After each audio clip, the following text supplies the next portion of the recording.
In the soft shadows of ancient history, there exists a tale of unparalleled conquest and ambition, a story that unfolds across the vast tapestry of the ancient world. From the rugged mountains of Macedonia to the sun-scorched deserts of Egypt, from the opulent palaces of Persia to the mysterious frontiers of India, this is the story of Alexander the Great. His name echoes through the corridors of time, reverberating across more than 2 millennia. Born a prince in the northern reaches of the Greek world, this extraordinary figure created one of history's most vast empires before his flame was extinguished at the mere age of 32. His life burns bright in historical memory, a brilliant comet that blazed across the ancient sky, forever altering the lands beneath. The landscapes of Alexander's world still whisper his legend. The wind-swept hills of Macedonia, where he first learned to command. The scholars' gardens of Athens, where wisdom was imparted. The flowing rivers of mighty Persia, where empires clashed. And the exotic beauty of India's horizons, where his ambitions finally found their limit. His is not merely a chronicle of conquest, but a complex tapestry of human ambition, strategic brilliance, personal contradiction, and perhaps, ultimately, the boundaries that confine even those who seem destined for limitless greatness.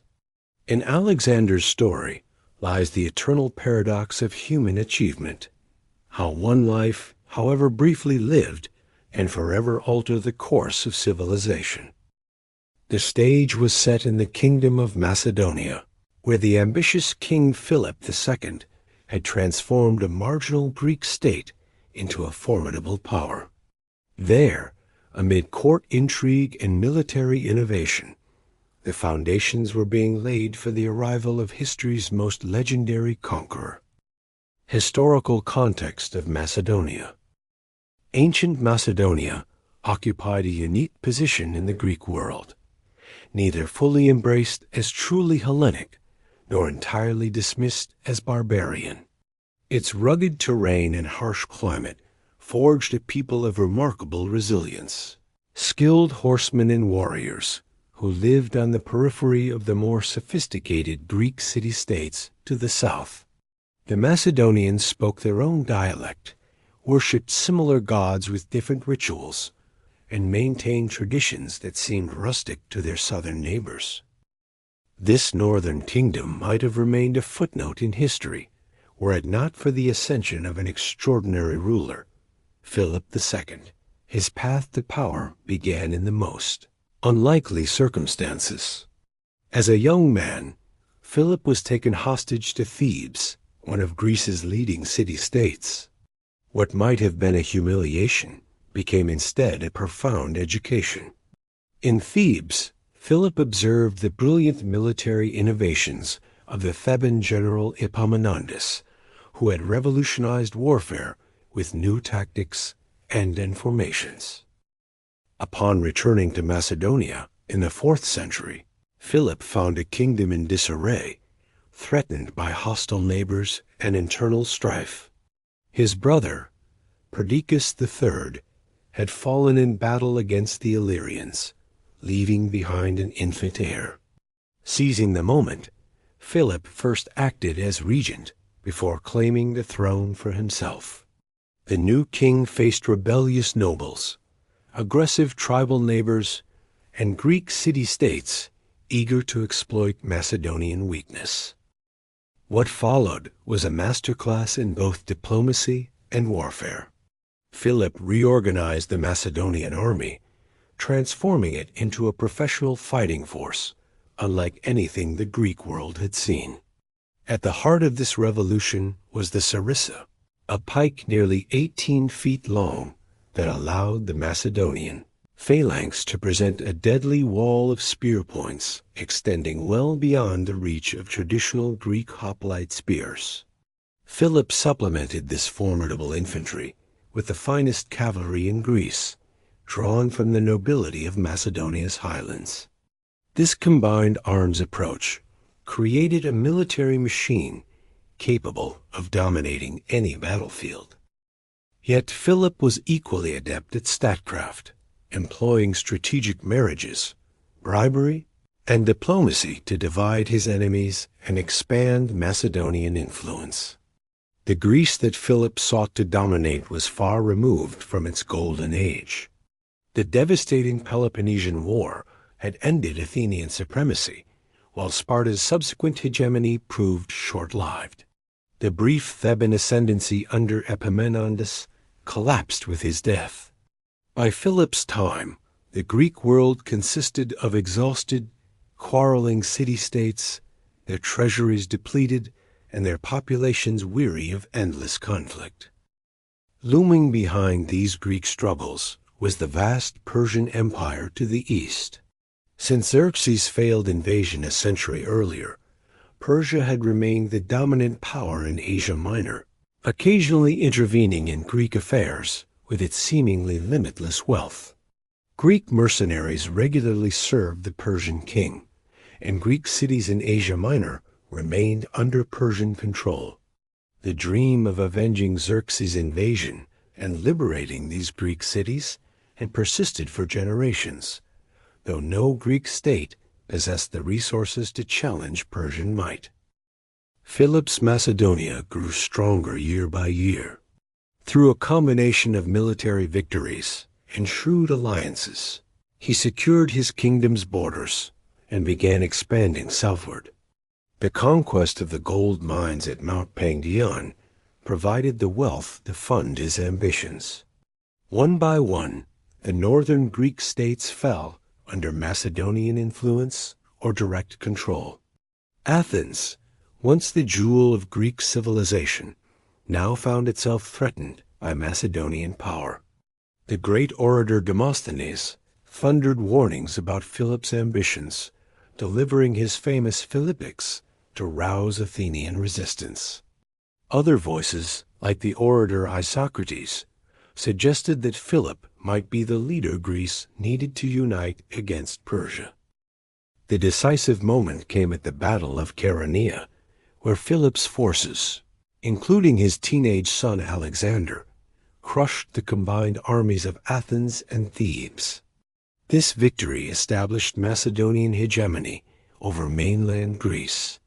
Philip then organized the League of Corinth, a confederation of Greek states under his leadership, and announced his intention to invade Persia. On the eve of this great expedition, at the wedding feast of his daughter Cleopatra, Philip was assassinated by one of his own bodyguards. The motives behind this assassination remain debated by historians. A personal grudge, a conspiracy involving foreign powers, or perhaps the machinations of Philip's own wife, Olympias, who feared her son Alexander might be displaced in the succession. Whatever the truth, Philip's death marked the end of one remarkable reign and the beginning of another, even more extraordinary.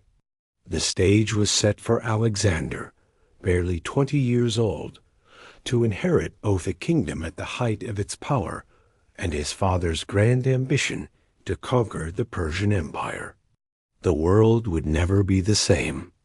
In the ancient capital of Pella, during a summer that felt like it would never end, a child was born who would eventually make waves far beyond his hometown. It was 356 BC, and as little Alexander took his first breath, messengers rushed to King Philip with some seriously exciting news. The Macedonian general Parmenion had just scored a big win against the Illyrians. Philip's prized racehorse had triumphed at the Olympic Games, and his wife Olympias had given birth to a healthy baby boy. Talk about a good day, right? These amazing signs seemed to point to the arrival of someone truly special. Now, let's talk about Alexander's parents. They couldn't have been more different. Philip was all about strategy, a master both on the battlefield and at the negotiating table.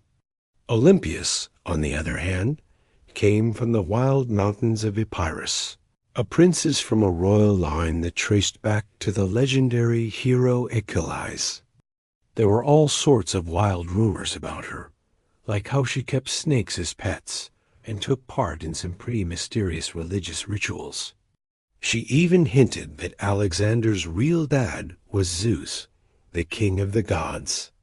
She told him he was conceived during a thunderstorm when lightning struck the palace. Can you imagine that? Throughout his life, Alexander really embraced this idea of being part divine and claimed to be a descendant of Achilles, which shaped how he saw himself and influenced the fate of nations. Growing up, Alexander was surrounded by the luxuries of the Macedonian court. Unlike the strict military vibe of Sparta or the philosophical atmosphere of Athens, Pella was a blend of Eastern opulence, Greek elegance, and rugged frontier life. It was here that Alexander got his first taste of elaborate court ceremonies, political maneuvers, and diplomatic negotiations, things that would later define his own leadership style. Even as a kid, he showed some seriously impressive qualities. The court was abuzz with tales of his sharp mind and fearless nature. When Persian ambassadors visited while Philip was away, young Alexander wowed them with his smart questions about their roads, military, and king. His thoughts were already drifting eastward. One of the most famous stories from his youth is about how he tamed Bucephalus, a stunning but wild horse. People noticed that Bucephalus was scared of his own shadow. While seasoned horsemen struggled, 12-year-old Alexander figured it out by turning the horse towards the sun, banishing the shadow that frightened him. Philip was so impressed by his son's insight and bravery that he reportedly said, "My boy, seek a kingdom worthy of yourself, for Macedonia is too small for you." Whether that's exactly how it went down or not, it captures something crucial about Alexander: his knack for seeing what others missed, tackling problems from fresh angles, and acting boldly. Bucephalus would stick by his side through battles and adventures, carrying him to the far corners of the known world. But it wasn't all sunshine and rainbows. Philip's many marriages mostly to secure alliances with neighboring kingdoms created a tangled web of half-siblings and potential rivals. With Philip often away on military campaigns, Olympias had a big say in how Alexander was raised. The fierce bond between mother and son lasted throughout his life, sometimes leading to some pretty intense consequences for anyone who crossed them. Life in Pella exposed young Alexander to a rich mix of ideas, cultures, and peoples. Being in Macedonia, a frontier kingdom, meant he experienced Greek sophistication alongside the traditions of Thracian and Illyrian tribes.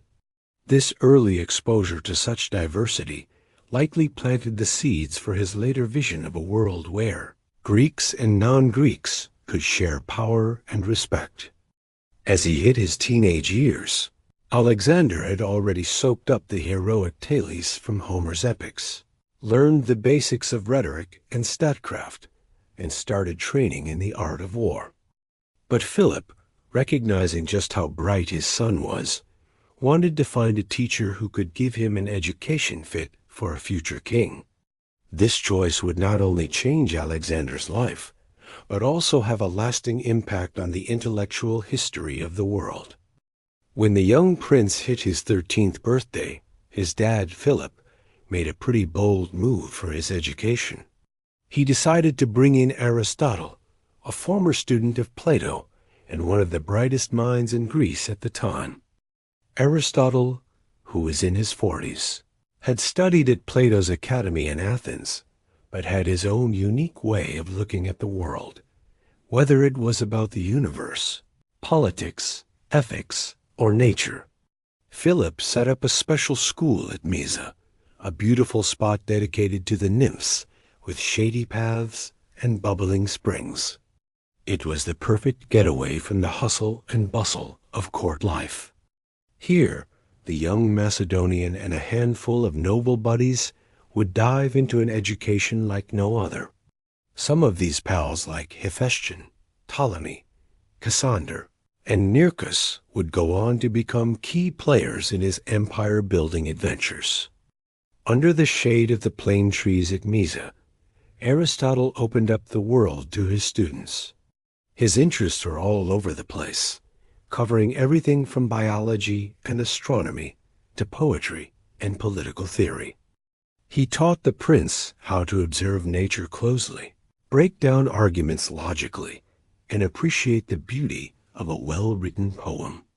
The young heir soaked up knowledge in botany, zoology, medicine, math, and the art of rhetoric, which would come in handy for rallying troops and striking deals with foreign leaders. Most importantly, Aristotle introduced him to systematic political thought, sharing insights about different constitutions and what makes a government work best. These lessons set the stage for the future conqueror to understand and reshape the political landscape across 3 continents.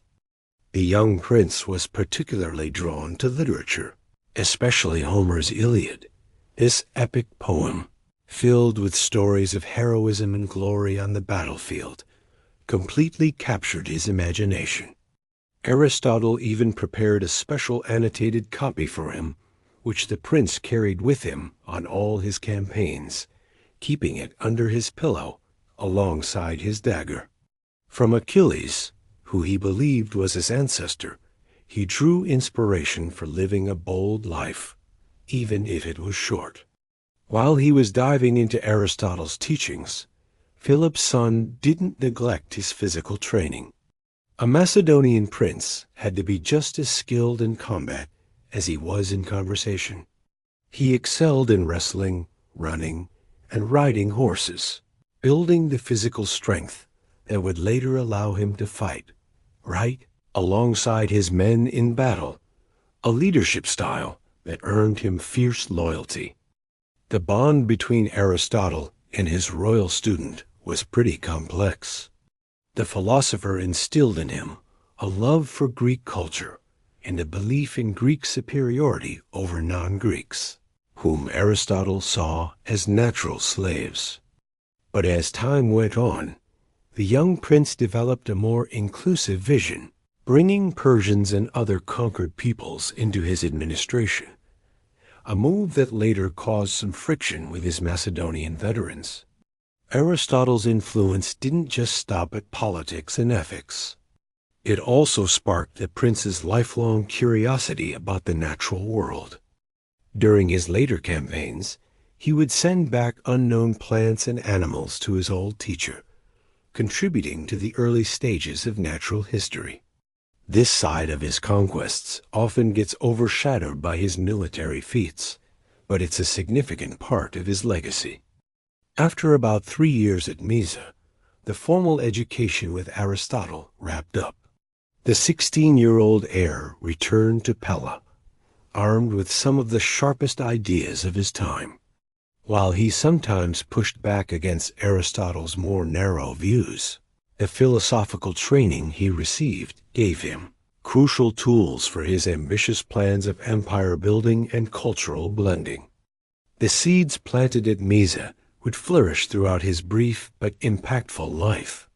His vision of spreading Greek civilization to the so-called barbarian world, while also embracing elements of Eastern cultures, showed both an extension and a twist on his teacher's worldview.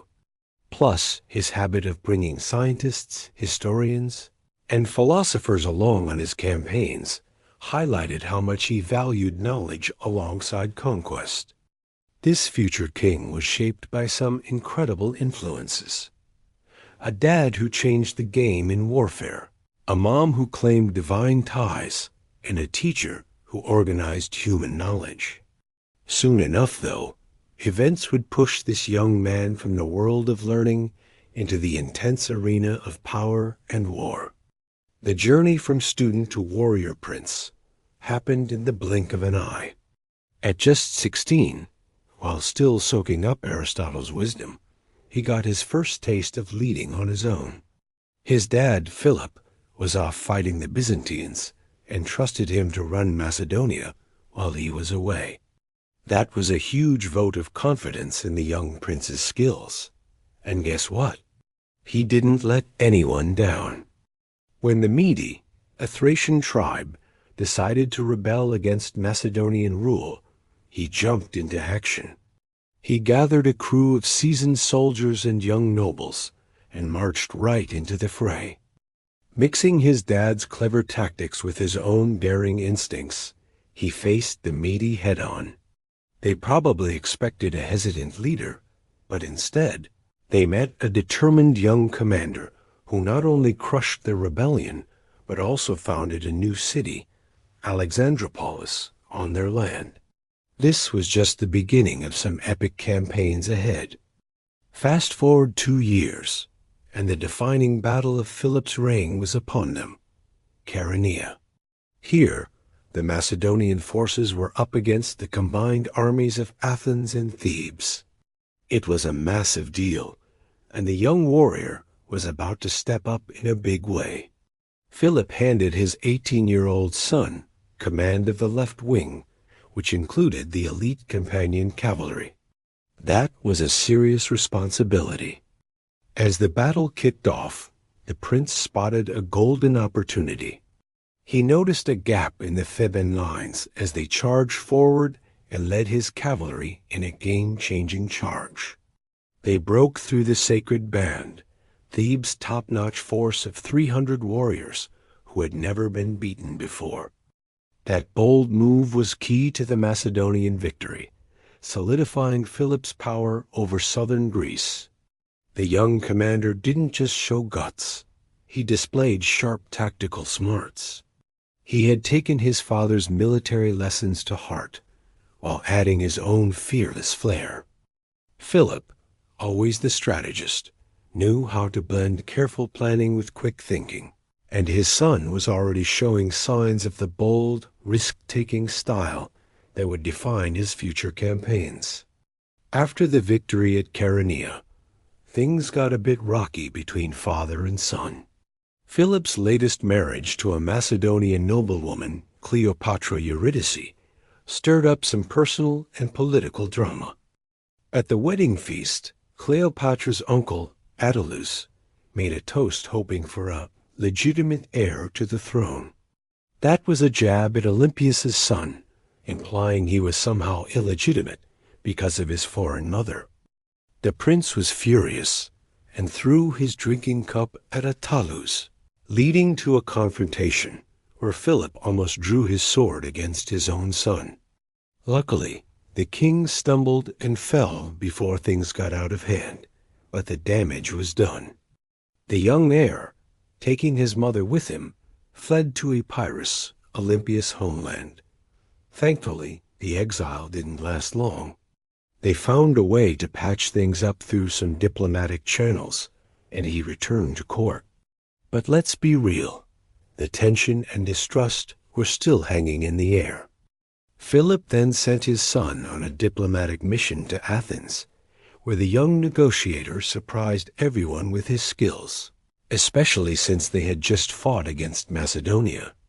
As Philip geared up for his long-planned invasion of Persia, the air was thick with political intrigue. Questions about who would take over became super important, especially with the birth of a son to Cleopatra Eurydice, who could be seen as a more Macedonian heir favored by the nationalistic nobles. Things took a wild turn at Philip's daughter Cleopatra's wedding to Alexander of Epirus. During the festive procession, as Philip walked unguarded between his son and new son-in-law, a bodyguard named Pausanias rushed in and stabbed the king to death. He tried to escape, but was caught and killed before anyone could find out what was behind the assassination. The reasons for this shocking act have been debated for ages.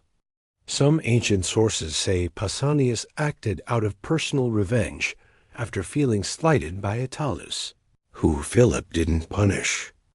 Others suggest it was about Persian gold, hinting that the great king wanted to eliminate the Macedonian threat. The most intriguing theories even suggest that Olympias, her son, or both might have been involved, wanting to get rid of Philip before he could disinherit his ambitious heir. Whatever the truth may be, the young prince wasted no time in securing his power. As Philip's body lay in the dust, Macedonia stood at a crossroads, with enemies lurking both inside and outside its borders, ready to pounce on any sign of weakness. At just 20 years old, shaped by his father's military brilliance and his teacher's philosophical insights, he was about to face the ultimate test of leadership. The world was watching, eager to see if this new ruler would buckle under the pressure of his inheritance or rise to create something even greater than what Philip had dreamed. Personal relationships. Great leaders throughout history have always been shaped not just by their public feats, but also by their personal connections, right? For the young Macedonian ruler, some relationships were at the heart of his extraordinary journey. Let's start with Hephaestion.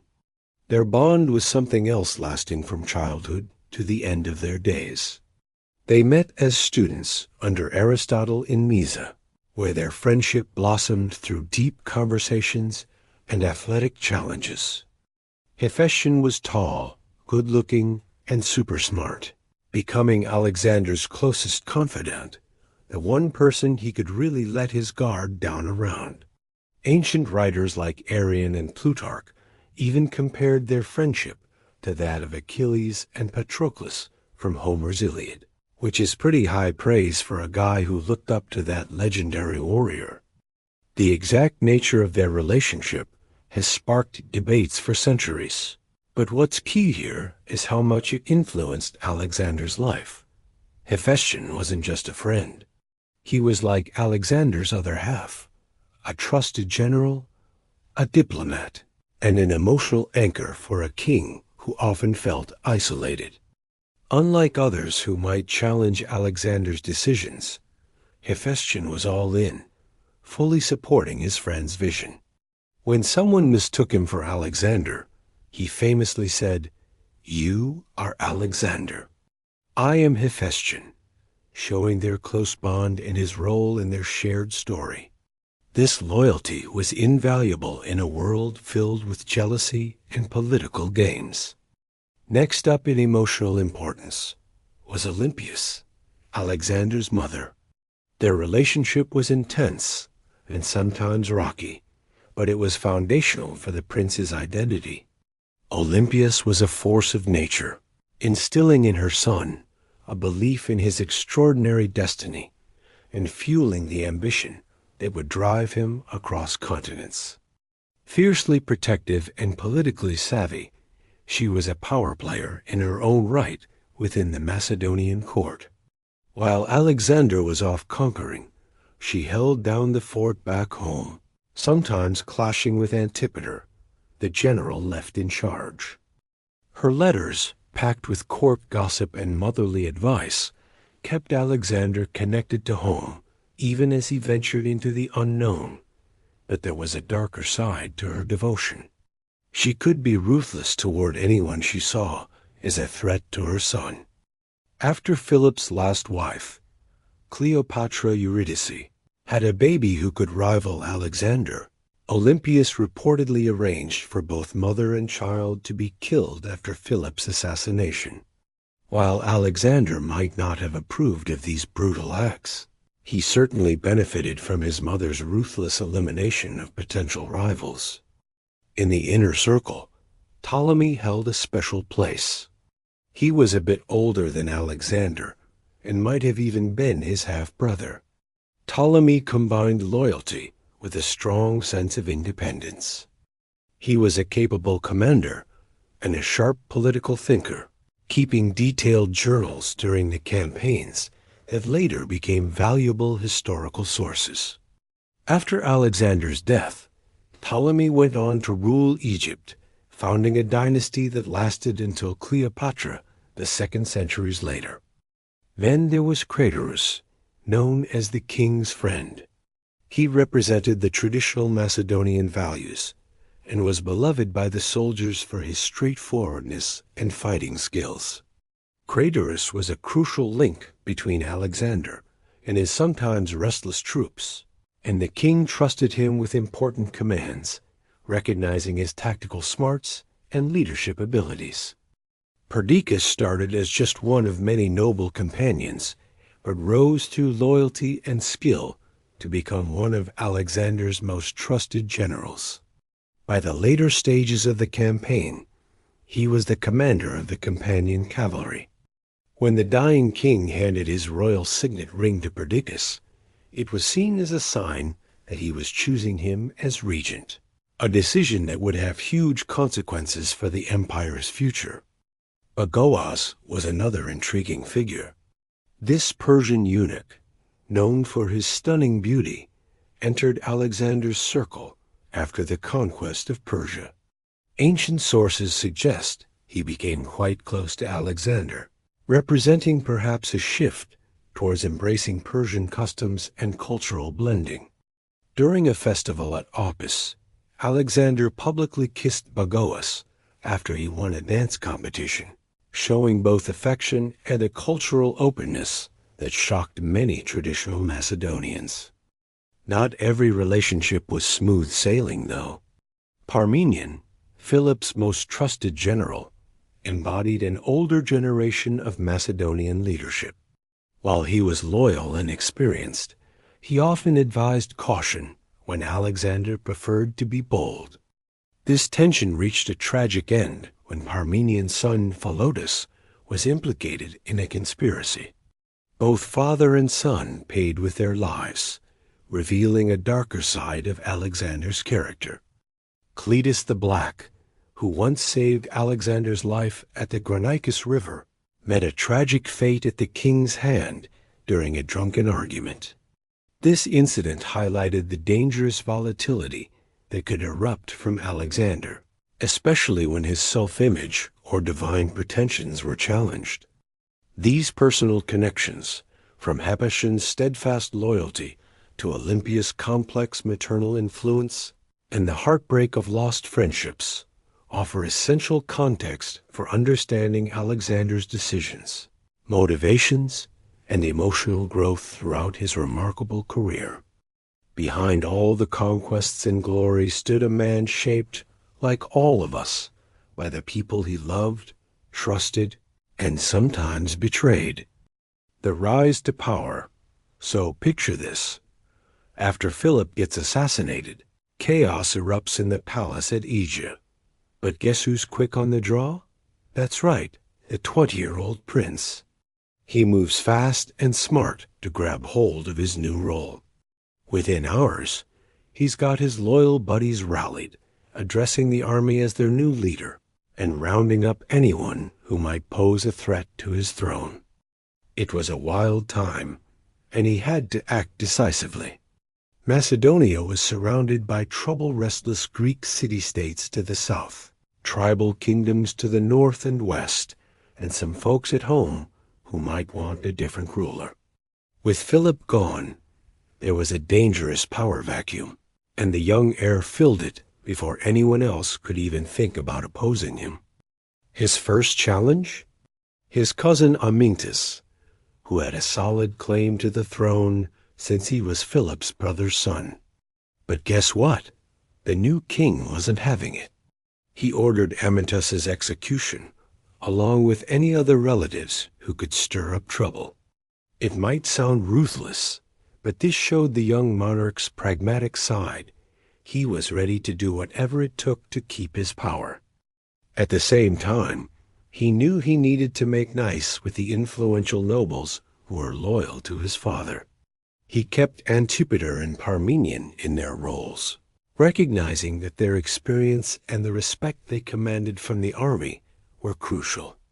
With his usual charm, he spoke to the Macedonian troops, promising to continue Philip's campaign against Persia, and even do better than his dad. But outside Macedonia, the news of Philip's death lit a fire under the Greek cities. They saw their chance to break free from Macedonian rule. Thebes, Athens, and others began forming an anti-Macedonian alliance. Meanwhile, Thracian tribes and Illyrian kingdoms were getting ready to reclaim the lands Philip had conquered. Our young king didn't waste any time. Instead of letting these threats gather steam, he hit back hard, one by one. He led his army south at lightning speed, reaching Thessaly before the Greeks even knew what was happening. At the narrow pass of Tempe, Thessalian forces were waiting to block him. Instead of charging in headfirst, he got clever and found a hidden mountain path. This allowed his troops to sneak around and catch the Thessalians off guard. They surrendered without a fight. This kind of innovative thinking and bold action would become his trademark. When he reached Thebes, where the resistance was strongest, he offered generous terms at first. But when they turned him down, he unleashed the full power of the Macedonian military. The destruction of Thebes sent shockwaves through Greece. The city paid a heavy price for its defiance. After defeating their forces, he let his troops sack the place buildings were destroyed. Thousands were sold into slavery, and only the house of the poet Pindar was spared out of respect for Greek culture.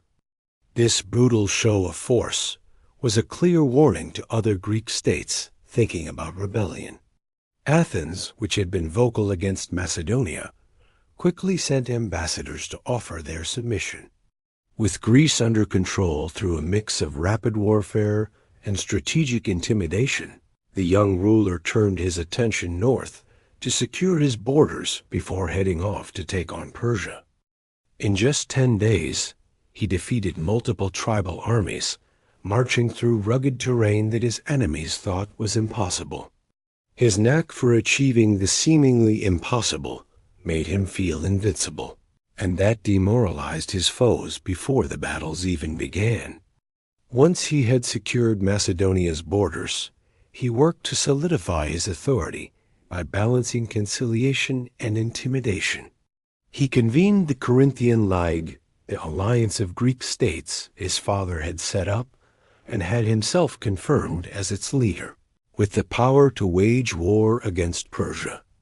While he kept Macedonian troops stationed in key spots, he respected the autonomy of the Greek cities that acknowledged his leadership. This smart balance of control and minimal resistance showcased his political savvy. Unlike his father, who spent years building up Macedonian influence through careful diplomacy and gradual military pressure, this young king achieved similar results in just over a year. His mix of overwhelming force, strategic insight, and calculated mercy created a solid power base from which he could launch his eastern campaigns. The speed at which he consolidated power blew everyone away, and historians are still impressed today. In just 2 years, he transformed from a somewhat controversial heir into a confident ruler, ready to embark on the greatest military adventure the ancient world had ever seen.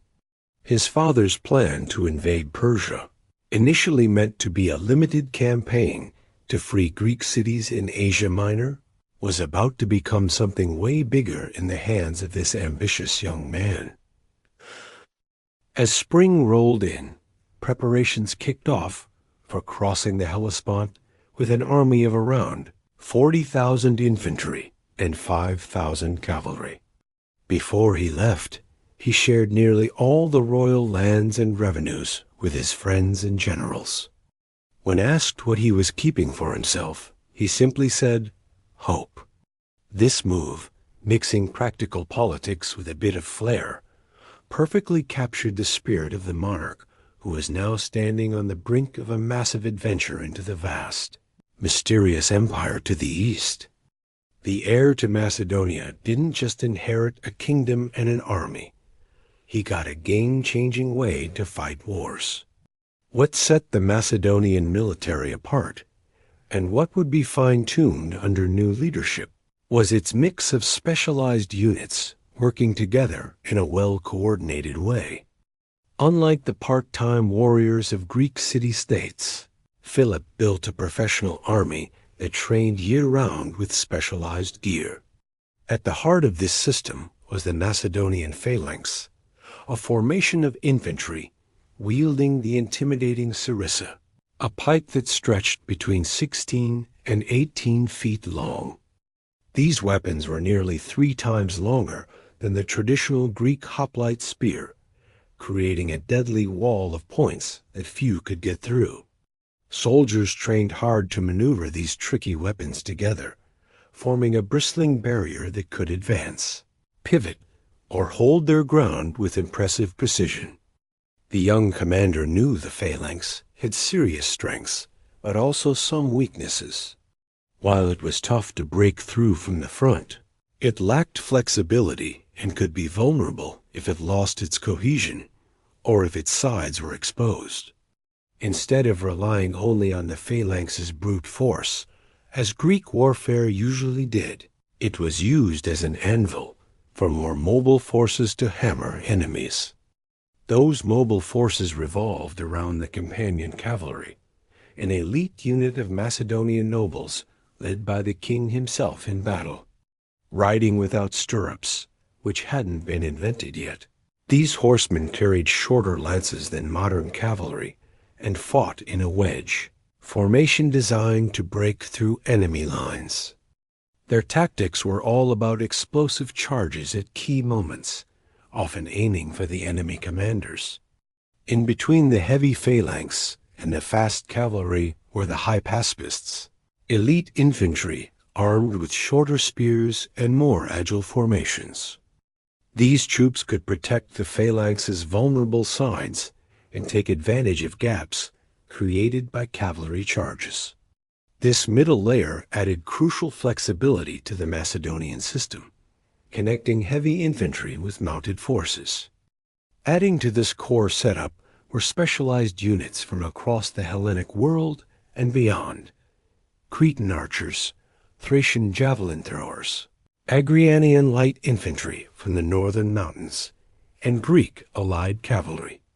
Each unit brought skills that the Macedonian forces didn't have, creating a smart combined arms approach. The military genius of Macedonia's ruler wasn't about inventing new units, but about mixing familiar elements in clever ways. He had a sharp eye for terrain, positioning his forces to make the most of their strengths while exploiting enemy weaknesses. Mountains, rivers, and plains became pieces on his mental chessboard, and he maneuvered his troops with a solid grasp of how geography could boost combat effectiveness. One of the most groundbreaking aspects was the approach to logistics, the not-so-glamorous, but crucial science of keeping armies supplied during campaigns. Previous Greek expeditions often faced limitations because they had to bring supplies from home or only campaign during harvest seasons when food was available. The Macedonian leader created a smart supply system with carefully planned routes, supply depots, and coordination with naval forces. This logistical know-how allowed for the unprecedented operational range and speed that would define future campaigns. While Philip mainly operated within the Balkan Peninsula, his son would lead armies across thousands of miles of diverse terrain, from Mediterranean coastlines to Mesopotamian river valleys and Central Asian mountains to Indian jungles. Such campaigns required not just fighting skills, but detailed planning for food, water, replacement weapons, and medical care. The royal commander also changed the game in siege warfare, an area where Greek armies had struggled. Previous sieges often turned into simple blockades, waiting for hunger to force a surrender. Under the new leadership, engineering corps developed advanced mining operations, tall siege towers, and torsion-powered artillery that could smash stone walls. These tech innovations, combined with a bold approach and a willingness to accept casualties, meant that cities that might have held out for years could fall in just weeks or months. The king's personal fighting style reflected the army's aggressive spirit. Unlike Persian kings who watched from a safe distance, the Macedonian led from the front, fighting in the thick of battle alongside his soldiers. His standout armor and white-plumed helmet made him easy to spot on the battlefield, choice that inspired his men while making him a target for enemy champions looking for glory. This leadership style had its risks. The young warrior took at least 8 serious wounds during his campaigns, some nearly fatal. But seeing their king bleeding alongside them created fierce loyalty among his troops. When he charged into enemy formations, his men followed, where a more cautious commander's soldiers might hesitate. Beyond the technical and tactical changes, the most significant military contribution might have been psychological. The supreme commander understood that armies are human systems, driven by morale, perception, and cultural factors. By studying his enemy's values and fears, he could target not just their physical formations, but their will to fight. Against the Greeks, he emphasized overwhelming force. Against the Persians, he disrupted their command structures. And against tribal peoples, he showed both invincibility and mercy. This all-encompassing approach to warfare, blending technical, tactical, logistical, and psychological elements, created a military system that was incredibly effective. As preparations began to test this system against the vast Persian Empire, few could have predicted just how devastating the results would be. The narrow strait of the Hellespont, where Europe and Asia almost touch, has been a bridge and a barrier between civilizations for ages. Here, with the distance between continents shrinking to less than a mile, the young Macedonian king was gearing up to cross with his army in the spring of his 3rd year on the throne. This was a huge deal. The Persian Empire stretched from the Mediterranean all the way to India, ruling millions and boasting resources that totally overshadowed those of Macedonia. The invasion kicked off with a mix of practical planning and symbolic flair. As the main force gathered at the crossing point, the commander sailed ahead with a smaller group. When he reached the Asian shore, he dramatically hurled his spear into the soil, claiming the land as Spear One territory. It was a bold move that made it clear he meant business. But it didn't stop there. He also made a royal pilgrimage to the ruins of Troy, that legendary city famous from Homer's Iliad. At the supposed tomb of Achilles, he performed sacrifices and even ran around the monument naked to honor his claimed ancestor. He and his buddy Hephaestion laid wreaths at the tombs of Achilles and Patroclus, highlighting their own close bond. From the Temple of Athena, he snagged an ancient shield that was said to date back to the Trojan War, which would accompany him on his campaigns. These gestures showed how deeply connected the Macedonian was to the legends of heroism, and how he wanted to frame this invasion as a continuation of the ancient Greek struggles against Asia. But here's the kicker. Unlike Agamemnon and Achilles before him, he crossed into Asia with a surprisingly small army. We're talking about around 40,000 infantry and 5,000 cavalry. Tiny force when facing an empire that could field hundreds of thousands of troops. The initial Persian response was shockingly chaotic. Instead of pooling their vast numbers, Persian satraps, provincial governors, gathered separate forces which diluted their strength. At the Granicus River, not far from Troy, the invading army faced its first major Persian resistance, force of about 20,000 infantry and an equal number of cavalry lined up along the river's eastern bank. The Persian commanders thought the Macedonians would camp and rest after their march. But their leader had other ideas.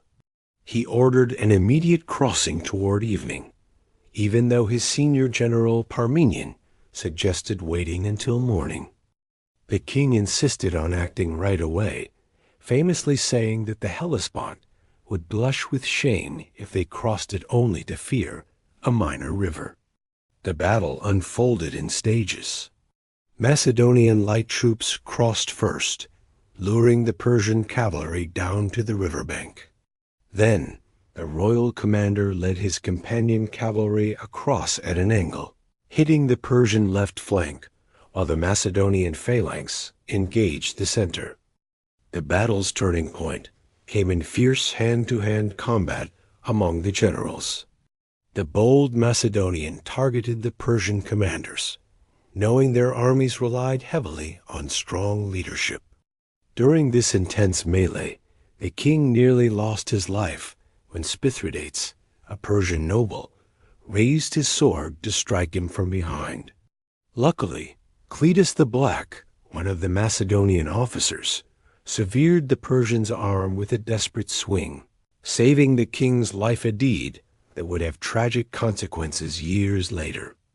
With their leaders taken out, the Persian forces crumbled and retreated. This victory not only established a foothold in Asia, but also showcased the tactical genius of the invader. Instead of playing it safe, as one might expect from someone invading a territory, he opted for aggressive action that kept the Persian forces off balance. After this win, the young general faced a strategic choice. The direct route inland would lead him toward the heart of Persia, but would leave hostile Greek cities along the Aegean coast behind him. Instead, he decided to secure his flanks and supply lines by liberating these Greek communities under Persian control, advancing southward along the coast. This move had both strategic and propaganda perks. Greek cities welcomed the Macedonian as a liberator, providing supplies and safe havens. He generally respected their independence, getting rid of Persian-backed oligarchies and allowing democratic governance, but always with the understanding that they acknowledged his leadership of the Hellenic alliance. Not all cities welcomed him with open arms. At Miletus, the invading force faced tough resistance, leading to its first major siege operation in Asia. The city's defenders expected help from the Persian fleet, but Macedonian naval forces sealed the harbor.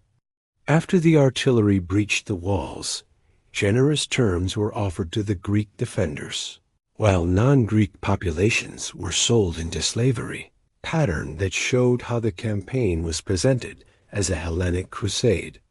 Halicarnassus was an even bigger challenge. The brilliant Persian commander Memnon of Rhodes had set up sophisticated defenses. The siege dragged on for weeks as defenders launched counterattacks and fire ships against Macedonian positions. Though the city eventually fell, Memnon managed to withdraw with much of his force intact, proving that Persian resistance wouldn't go down easily. With the coastal region secured, the Macedonian king made a bold decision that showed just how ambitious he was. Instead of waiting for spring, as was the norm, he split his forces. The main army would take the coastal route toward Syria under Parmenion, while he led a smaller group inland through Phrygia, reconnecting with winter supplies stored along the Mediterranean. This inland march brought the royal entourage to Gordium, the capital of ancient Phrygia, where they had a chance for both practical rest and mythic symbolism. There, in the temple of Zeus, stood the famous Gordian knot, a complex tangle of cords binding a wagon to a post. Local legend said that whoever untied this impossible knot would become the ruler of Asia. After examining it, the ambitious leader tried to untie it the traditional way. Finding no end to work with, he simply drew his sword and sliced through it in one swift motion. This decisive action perfectly embodied his approach to seemingly insurmountable problems. Whether it's true or not, the story captures something essential about his character and leadership style. As the campaign pushed eastward, concerning news came in. Memnon of Rhodes, now commanding Persian naval forces, had launched a counteroffensive in the Aegean, threatening to bring the war back to Greece itself. This highlighted the risk of advancing into Asia, while Persian naval power remained intact. But before this threat could fully materialize, fate intervened. Memnon fell ill and died, taking away perhaps Persia's most capable commander. Meanwhile, after nearly 2 years of limited engagement, the Persian king Darius III finally mobilized the empire's full might against the Macedonian invader. The clash of these forces would determine not just the outcome of the campaign, but the fate of 2 civilizations. The Battle of Issus was a game-changer, happening in this ancient coastal plain where modern Turkey meets Syria. It's wild to think that here, the Persian Empire under Darius III faced off against the Macedonian forces for the very first time. What started as a small campaign turned into a major clash between 2 powerful civilizations. So, how did we get to this epic showdown? Picture this. The Macedonians were moving south along the Mediterranean coast, while Darius was rallying a massive army from all corners of his empire. In a clever move, the Persian king snuck his troops behind the Macedonians, cutting off their supplies and putting himself right between them and their homeland. But the young Macedonian commander wasn't about to back down. He quickly changed direction and led his tired troops through narrow coastal passes, bringing them face to face with Darius's forces. Both armies were unaware of how close they were until they almost bumped into each other, catching both leaders off guard. The Macedonian general wasn't expecting to run into Darius so soon, and Darius certainly didn't see that swift maneuver coming. The battlefield itself was pretty intense. A coastal plain flanked by mountains on one side and the sea on the other. This setup didn't allow the Persians to fully unleash their huge numbers, which ranged from 100,000 to 600,000 troops, against the Macedonian force of about 40,000. The Greek commander quickly realized that the narrowness of the plain would help level the playing field, neutralizing the Persians' numerical advantage. Plus, crossing the Peneus River would throw a wrench in any Persian cavalry charges. He set up his forces smartly. The Thessalian cavalry on the left flank near the sea, the infantry phalanx in the center, and his elite companion cavalry on the right, where he planned to lead a decisive charge across the river.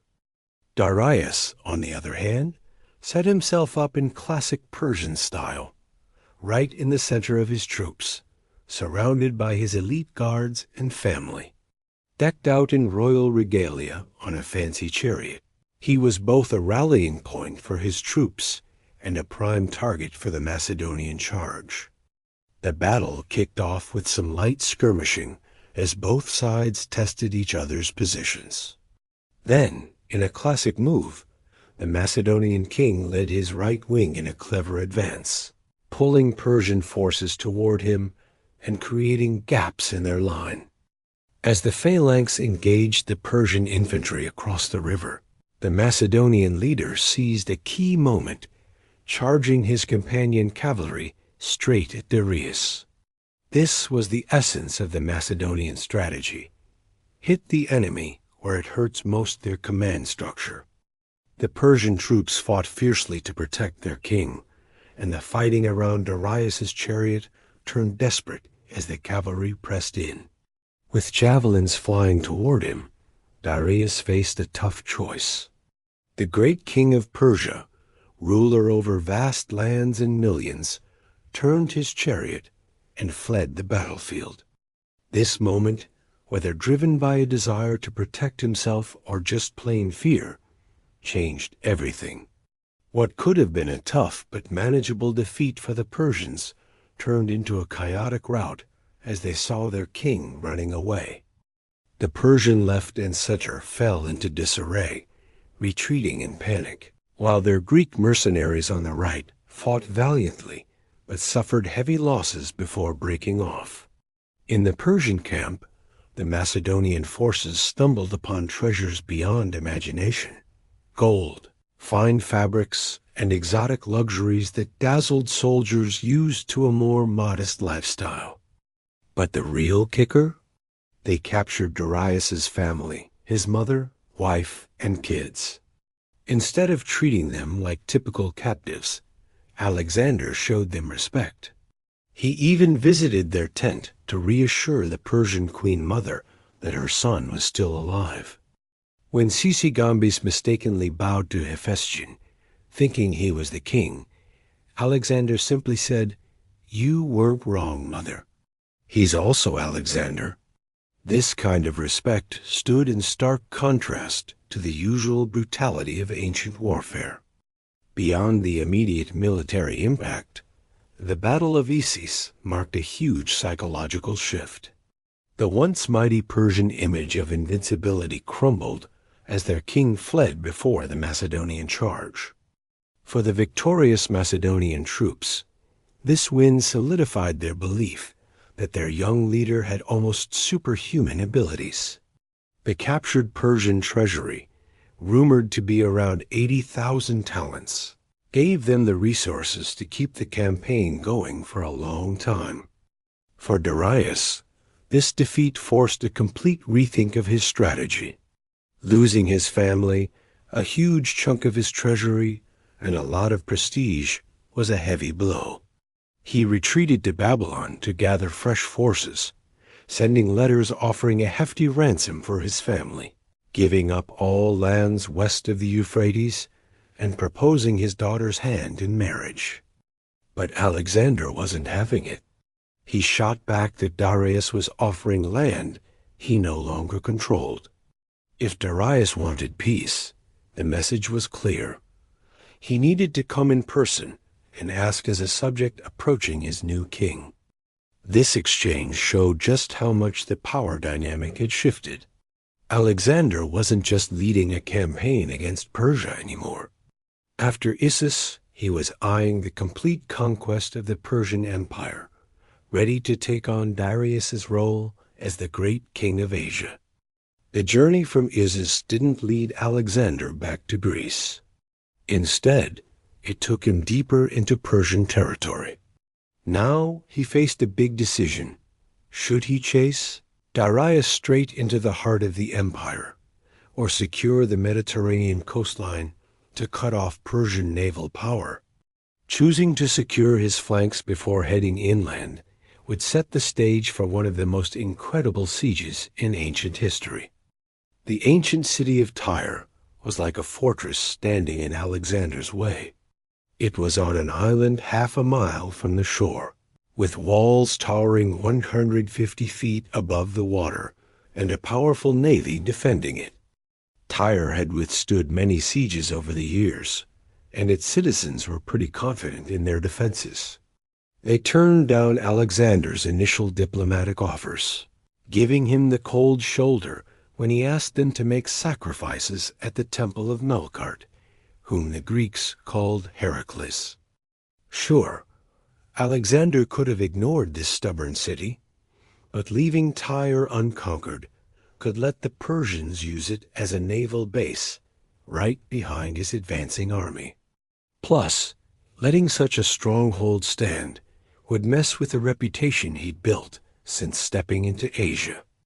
The difficult I will do immediately. The impossible will take a little longer. This quote, even if it's not directly from Alexander, totally sums up his attitude toward the challenge of Tyre. If he couldn't reach the island city by sea, he'd change the game and connect the island to the mainland. And so began one of the most ambitious engineering projects in history. Alexander ordered the construction of a mole, a solid causeway stretching from the shore to the island, through waters that were up to 20 feet deep. His engineers chopped down trees from the Lebanese mountains, pounded wooden piles into the seabed, and filled the whole thing with stone and rubble. They worked under constant fire from Tyrian ships and artillery raining down from the city walls. As the mole got closer to the island, the water got deeper and the currents got stronger, washing away the materials just as fast as they could put them down. Alexander didn't just sit back. He widened the causeway and built floating barriers to protect his workers. The Tyrians fought back by sending a fire ship, an old vessel, loaded with flammable stuff that destroyed the siege towers and a big chunk of the mole. Now, let's be real, lesser commanders might have thrown in the towel after all that. But not Alexander. He doubled down, realizing he needed naval power to back up his land strategy. In a brilliant diplomatic move, he convinced the Phoenician cities already under his control to lend him ships, and Cyprus pitched in too. Before long, he had a fleet of over 200 warships that neutralized Tyre's naval advantage. With the seas secured, Alexander got back to building the mole and prepping some serious siege equipment. Shipwrights crafted floating platforms carrying the tallest siege towers ever made, while engineers whipped up more powerful artillery to smash through Tyre's massive walls. After nearly 7 months of relentless effort, the Macedonian forces finally broke through. The fall of Tyre showcased both Alexander's engineering genius and his ruthless side. Once his troops got in, they unleashed a brutal vengeance for the city's defiance and their own losses. Ancient accounts say around 8,000 Tyrians were killed in the fighting, and about 30,000 were sold into slavery. Alexander himself fought in the final assault, scaling the walls alongside his soldiers. In a grim act of retribution, he ordered crucifixions along the shoreline and spared only those who found refuge in the temple of Melkart Heracles. With the Phoenician coast secured, Alexander set his sights on Egypt. Gaza, the last Persian stronghold along the Mediterranean, tried to resist under its commander Battus. Like Tyre, Gaza was perched in a high spot that seemed unbeatable. But Alexander wasn't about to back down. He built earthen ramps to bring siege engines against the walls and led assaults himself. During this siege, he took a serious shoulder wound from a catapult bolt that pierced his armor. After Gaza fell, he made an example of Battus that echoed Achilles' treatment of Hector in the Iliad. Some stories even say he had Battus dragged behind a chariot around the city walls. Whether that's true or not, it shows how Alexander was starting to measure himself against legendary heroes, which had some pretty intense consequences for anyone who stood in his way. With the road to Egypt now wide open, Alexander's forces entered the ancient land without any resistance. The Persians had never really been at ease in Egypt, where outsiders were often viewed with suspicion. The satrap Mazias, realizing the futility of resistance after Tyre and Gaza fell, surrendered the province without a fight. Alexander didn't come to Egypt as a conqueror. He arrived as a liberator, respecting local customs and religious practices. He made sacrifices to Egyptian gods, especially Apis, and began planning a city that would become his lasting legacy, Alexandria. Located at a prime spot on the Mediterranean coast, this city embodied Alexander's vision of blending Greek and Egyptian cultures while boosting trade throughout the region. During his time in Egypt, Alexander embarked on a journey that has intrigued historians for ages. With a small group, he trekked across the desert to the remote oasis of Siwa, home to an oracle dedicated to Ammon, who the Greeks identified with Zeus. This risky trip didn't seem to have any military purpose. It felt deeply personal. At Siwa, Alexander entered the inner sanctuary alone. What happened there is still one of history's great mysteries.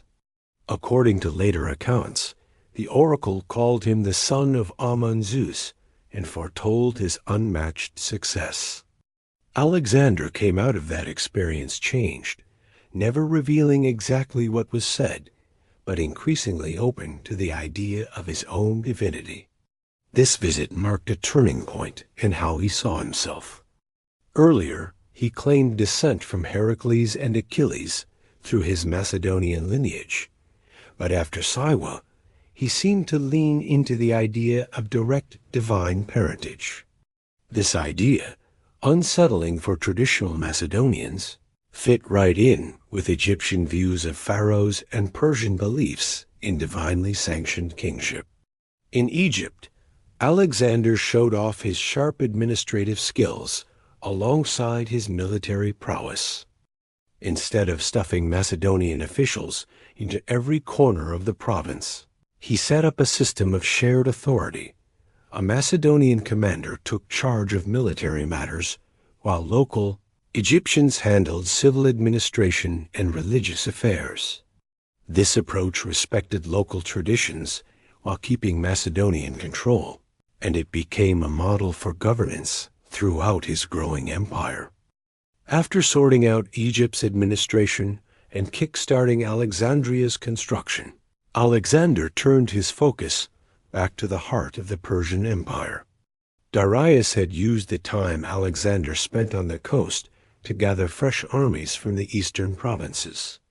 The showdown between these two leaders, long awaited since Issus, was about to determine Persia's fate.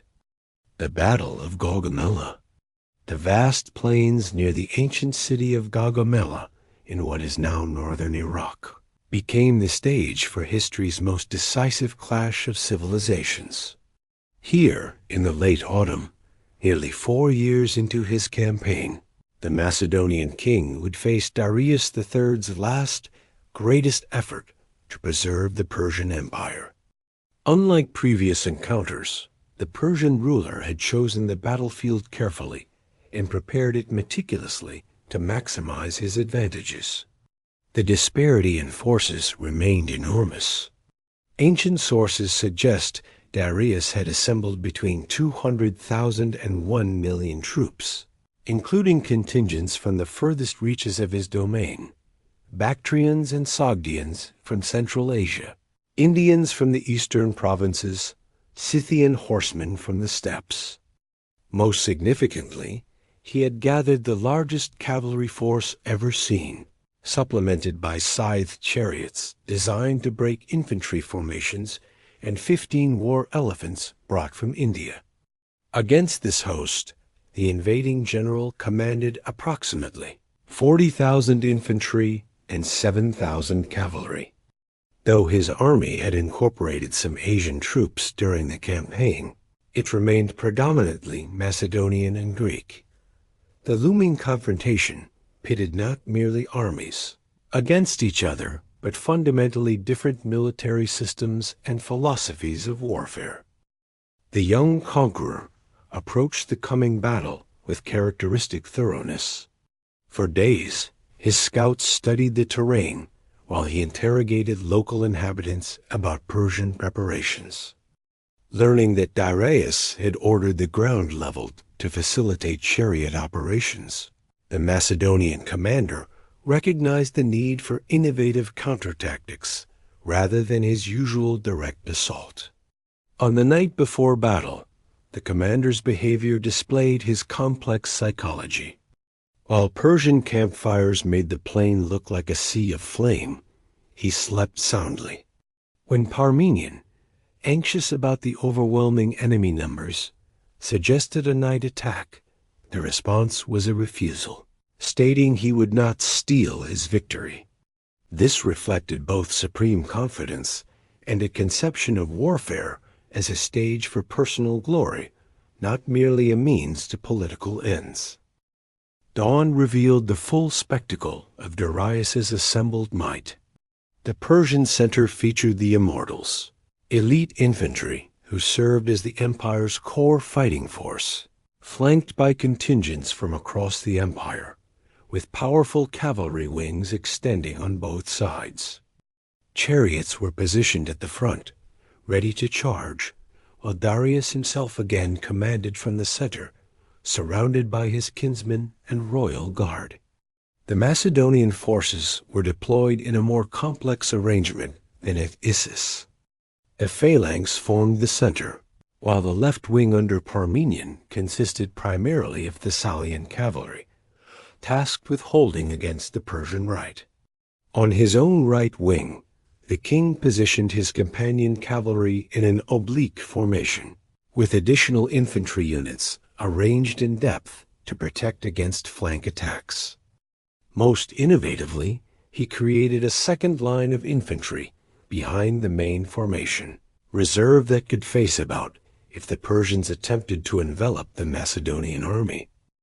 As the armies closed, Darius launched his chariots against the Macedonian lines. The wily tactician had prepared his troops for this threat, creating channels in the formation through which the chariots could pass harmlessly. Archers and javelin throwers targeted the drivers, while disciplined infantry stepped aside at the last moment, then closed ranks to attack the chariots from behind. This tactical innovation neutralized one of Darius's most fearsome weapons before the main battle even joined. The battle's decisive phase began when the Macedonian leader, observing Persian troops shifting leftward to outflank his right wing, led his companion cavalry in a diagonal advance toward the Persian center. Darius, recognizing the threat to his position, ordered his left flank cavalry to intercept. This created a gap in the Persian line, a vulnerability that had been anticipated and would now be exploited. Wheeling his cavalry into this opening, the royal commander drove directly toward Darius. With the elite companion cavalry formed in a wedge, the Persian center, facing this determined assault, led by the distinctive figure of the fearsome Macedonian himself, began to waver. Though Persian nobles fought desperately to protect their king, the psychological impact of the charge proved overwhelming. For the second time, Darius chose personal survival over standing with his troops. As his chariot turned to leave the battlefield, panic spread through Persian ranks. What began as an organized retreat collapsed into rout across vast sections of their line. Sensing victory, the pursuing cavalry pressed their advantage, with a pursuit aimed directly at capturing Darius himself. On the Macedonian left, however, the situation had grown desperate. Parmenian's forces faced overwhelming numbers of Persian and Indian cavalry that threatened to break through to the baggage trains. Messages reached the commanding general, pleading for reinforcement. History turned on the response to this crisis. Pursuit of Darius might have ended the war immediately with the Persian king's capture, but abandonment of the left wing risked catastrophic defeat. The victorious leader chose his army's survival over personal glory. Reluctantly abandoning the pursuit, he led his cavalry in a sweeping arc across the battlefield to reinforce Parmenion. By the time they arrived, the situation had stabilized, but the delay had allowed Darius to escape with a small retinue. Despite this missed opportunity, Gaugamela represented a masterpiece of battlefield command. Against vastly superior numbers on terrain, chosen by his adversary, the Macedonian had achieved a victory so complete that the Persian Empire effectively ceased to exist as a unified entity. The spoils were immense. The Persian royal treasury at Susa, and later Persepolis, would yield wealth beyond imagination. More significant than material prizes was the transformation of the victor's status. Following Gaugamela, he assumed the title King of Asia, claiming Darius's position as his own rather than merely defeating him as an enemy. At Babylon, he received the city's surrender with elaborate ceremonies, accepting homage as the legitimate successor to Mesopotamian royal traditions thousands of years old. This evolution revealed an expanding conception of his role. No longer merely a Macedonian king leading a Hellenic crusade against Persia, the conqueror now positioned himself as the rightful ruler of a multi-ethnic empire. This transition would create tension with his Macedonian veterans, who had envisioned punishing Persia, not inheriting and preserving its imperial structures. As the Macedonian army advanced eastward toward the Persian heartland, capturing the royal capitals of Susa and Persepolis with their unimaginable treasures, their leader found himself in an unprecedented position. No Greek or Macedonian had ever wielded such power or confronted the challenges of governing such vast territories with diverse populations, languages, and traditions. How these challenges would be met would reveal much about both political vision and evolving identity. Persepolis and the Eastern Campaign. The road to Persepolis, ceremonial heart of the Persian Empire, led the Macedonian army through the Persian Gates, a narrow mountain pass where determined defenders could hold vast armies at bay. Here, the satrap Ariobarzanes had positioned troops to make a final stand before the sacred capital. Rather than attempt a costly frontal assault, the invading commander displayed his typical ingenuity. Leaving part of his force to fix the Persian defenders in position, he led a small contingent along a treacherous mountain path, guided by local shepherds. This maneuver allowed his forces to attack the Persian position from both front and rear simultaneously, transforming a formidable defensive position into a death trap for its defenders.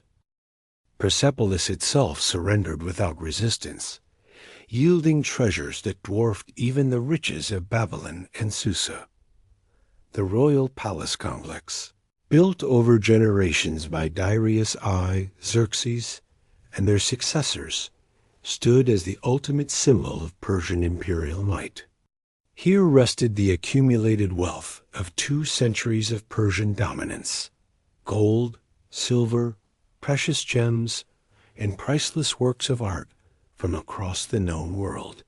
For 3 months, the conquering army remained in Persepolis, resting from their campaigns while pack animals transported the royal treasury, a task requiring 20,000 mules and 5,000 camels, according to ancient sources.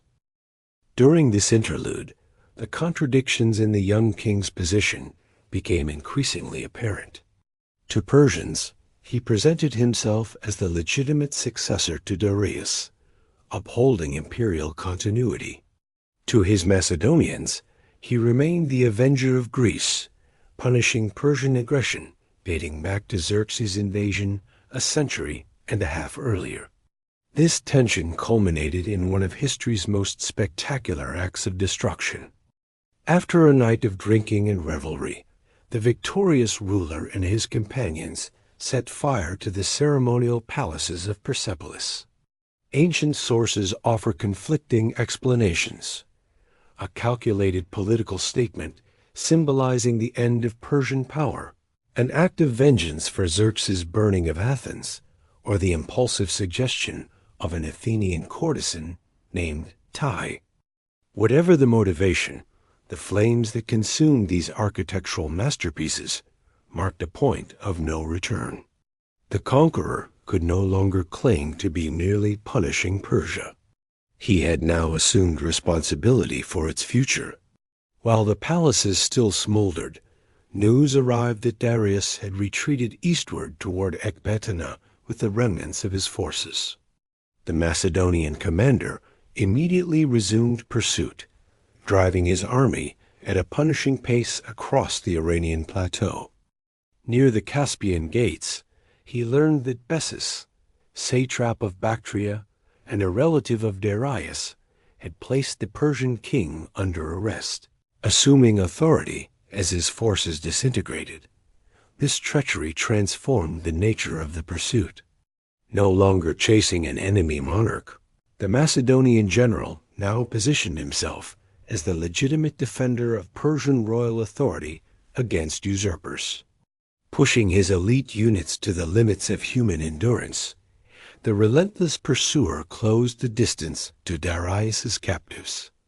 In the ensuing chaos, Bessus and his co-conspirators mortally wounded the Persian king and fled eastward. According to historical accounts, the young monarch arrived to find Darius dying from multiple stab wounds.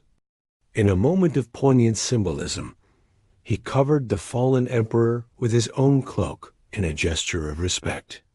Whether this encounter actually occurred or was later embellished, it perfectly symbolized the transfer of legitimate authority from the Achaemenid dynasty to Macedonia.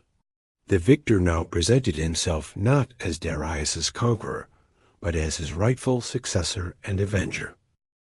The pursuit of Bessus led the Macedonian forces into territories largely unknown to the Greek world, Bactria and Sogdiana, regions corresponding to modern Afghanistan, Uzbekistan, and Tajikistan. Here, among remote mountain valleys and arid steppes, the invaders faced a fundamentally different type of warfare than the Caucasus, set-piece battles and formal sieges of the Mediterranean world. Bessus, declaring himself King Artaxerxes V, attempted to rally resistance using traditional Persian reverence for the royal bloodline. However, his support proved limited, and the relentless Macedonian pursuit eventually forced his abandonment by his own followers. Brought before his captor in chains, the usurper suffered mutilation before execution, a punishment following Persian royal tradition rather than Greek practice, highlighting the adoption of a new imperial role. Yet, capturing Bessus did not secure these eastern territories.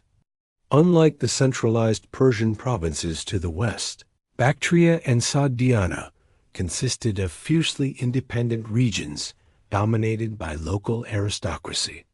These nobles controlled nearly impregnable mountain fortresses and commanded the loyalty of tough steppe warriors with no tradition of submission to distant authority. The response to this challenge revealed remarkable adaptability as a commander. Rather than relying solely on heavy infantry, whose phalanx formations were ill-suited to mountain warfare, the military genius reorganized his forces to emphasize mobility.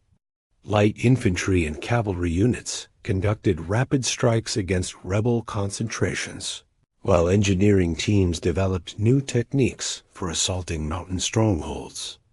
The legendary Sogdian Rock exemplified these seemingly impossible fortresses. When called to surrender, its defenders reportedly laughed, saying they would need men with wings to capture the position. The resourceful general asked for volunteers from among his mountain troops' skilled climbers who might ascend the cliffs using iron pegs and ropes. 300 men made the perilous night climb, losing 30 of their number to falls, but successfully reaching the summit by dawn.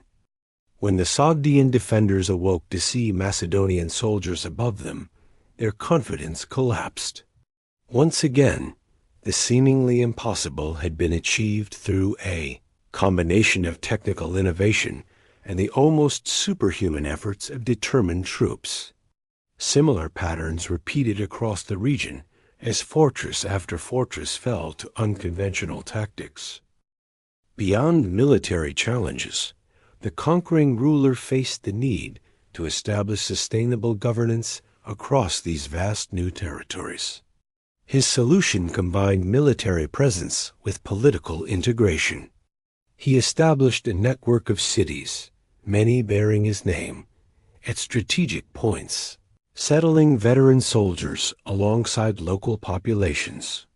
More controversially, he began incorporating Bactrian and Sogdian nobles into his administration and army, recognizing that permanent control required local cooperation rather than perpetual occupation. This eastern campaign, lasting nearly 3 years, tested both commander and army as never before. The harsh climate, difficult terrain, and persistent guerrilla resistance strained both morale and loyalty. Previously, the troops had marched toward famous cities with the promise of legendary wealth. Now they fought in obscure mountain passes against enemies who melted away rather than offering the glory of pitched battle, all while moving ever further from their Mediterranean homeland. Yet these harsh experiences transformed both the man and his imperial project.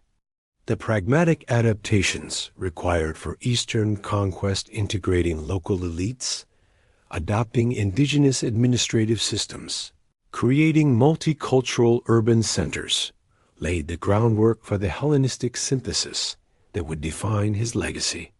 Out of military necessity emerged a new political vision that would reshape civilization across 3 continents. As the campaigns pushed him further east, something pretty fascinating happened to the conqueror's relationship with Persian culture. What started as a practical way to get along turned into a thoughtful approach that showed both political savvy and a genuine interest in the rich traditions he encountered. You could see the change right away in how the Macedonian leader dressed. Gone were the plain military clothes. He began to don Persian royal attire, think rich purple fabrics, a fancy diadem, and embroidered garments that set him apart from even his top generals. Sure, he still rocked his signature armor and weapons during battles, but when he met with his Asian subjects, he wanted to look the part of a king in their eyes. Then there were the Persian court ceremonies he started adopting, especially proskynesis, where subjects would bow low before him. For Persians, this was a sign of respect for royal authority, but for Macedonians and Greeks, it felt more like worship reserved for gods. When he encouraged everyone to join in, it caused a real stir among his Macedonian buddies, who valued their straightforward relationship with him. Things came to a head at a banquet when Callisthenes, Aristotle's nephew, and the official historian refused to bow, calling it inappropriate for a Macedonian ruler. His stand became a rallying cry for those worried their king was losing touch with his roots. But these changes weren't just about ceremonies. They were also about practical needs. As the empire grew, it became clear that trying to uproot established Persian systems wasn't the way to go. So he kept loyal Persian satraps in place, blending them into a new administrative setup that kept local knowledge while ensuring he was still in charge. This approach extended to the military too. The Persian Empire had some pretty smart systems for moving messages, supplies, and troops over long distances. Instead of tearing those down, he adapted them, keeping Persian officials who knew the lay of the land while adding Macedonian oversight. This way, he maintained crucial services while gradually shifting them to align with his authority. One of the most talked about changes was bringing Persian and other Asian troops into the army. He ordered the training of 30,000 young men from the East in Macedonian tactics and weaponry, clearly aiming for more than just auxiliary forces. While he framed it as a way to boost the army's strength, it hinted at a bigger plan where Persians and Macedonians would share military power instead of sticking to the conqueror-subject divide. His personal life mirrored this cultural blend, too. In Bactria, he married Roxana, the daughter of a local noble. Unlike his later political marriages, this one seemed to be based on real affection. More importantly, it represented a fresh take on ruling, not just conquering lands, but also connecting diverse peoples through marriage and mutual respect. For traditional Macedonians, though, it felt like their king was drifting away from his origins. Tensions from these changes boiled over in several incidents that revealed cracks in the unity of his inner circle. At one notorious banquet in Maracanda, modern-day Samarkand, a heated argument broke out between the king and Cletus the Black, the guy who had saved his life at the Granicus River. When Cletus accused him of abandoning Macedonian customs and compared him unfavorably to his father, Philip, the king lost it. In a fit of rage, he grabbed a spear and killed Cletus right in front of everyone. The aftermath was intense. His initial fury turned into deep remorse. For 3 days, he stayed in his tent, refusing to eat or see anyone, torn between wishing for his own death and trying to justify his actions. This incident, more than any battle, laid bare the dangerous instability that came with his growing power and shifting identity. More signs of his growing paranoia surfaced with the pages' conspiracy, where royal pages were suspected of plotting his assassination. Under pressure, some implicated Callisthenes, the historian who had opposed Proskinisis. Although the evidence against him was shaky, Callisthenes was arrested and eventually died in custody. This harsh response hinted at increasing isolation and suspicion, even among his closest advisors. But alongside these troubling developments, the cultural changes led to some impressive administrative innovations. His policy of encouraging intermarriage between Macedonian officers and Persian noblewomen helped create bonds between the conquerors and the conquered. Educating Persian youths in Greek, language and culture, while respecting their traditions, laid the groundwork for the multicultural, Hellenistic civilization that would flourish later. The most groundbreaking idea was homonoia, or unity of minds, which suggested that different peoples could work together instead of being locked in a cycle of conflict defined by their ethnic backgrounds. Although it wasn't always perfectly executed and often faced political hurdles, this concept marked a significant shift from the traditional Greek view of the world as divided between Hellenes and barbarians. As preparations ramped up to move beyond the former Persian Empire into India, these cultural transformations had dramatically reshaped how Alexander saw himself and his relationship with his original Macedonian companions. The young king who once crossed the Hellespont as the champion of Hellenic civilization against Persian barbarism now viewed himself as the rightful heir to both traditions, creating something greater than either could be alone. This evolving vision would face serious tests in the extraordinary adventures that lay ahead. Psychological evolution. Alexander's journey from a Macedonian king to a world conqueror was about so much more than just conquering lands.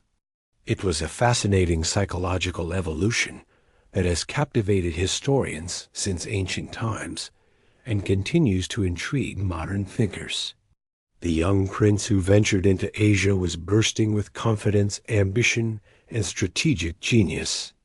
However, after years of relentless conquest and absolute power, he underwent some pretty profound psychological changes, some inspiring, others a bit unsettling.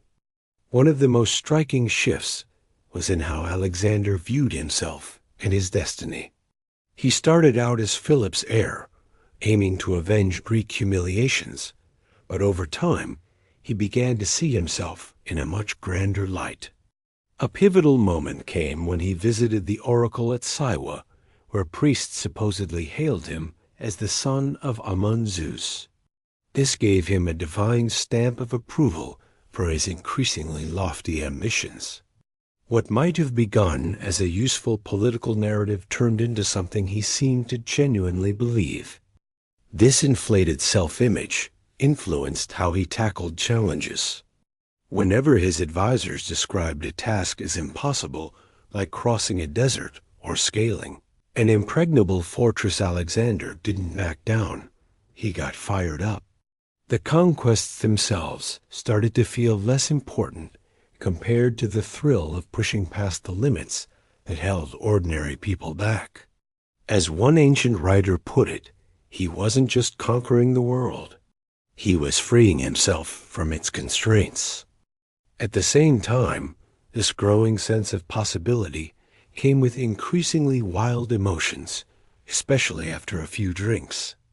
Alexander always enjoyed the traditional drinking parties that were a big part of Macedonian culture. But as his campaigns dragged on, these gatherings often turned violent. The tragic killing of Cletus was a prime example, but there were other incidents that showed a man whose feelings could swing from warmth to rage in an instant, especially when his divine claims or achievements were questioned. This emotional roller coaster coincided with the physical toll his body was taking.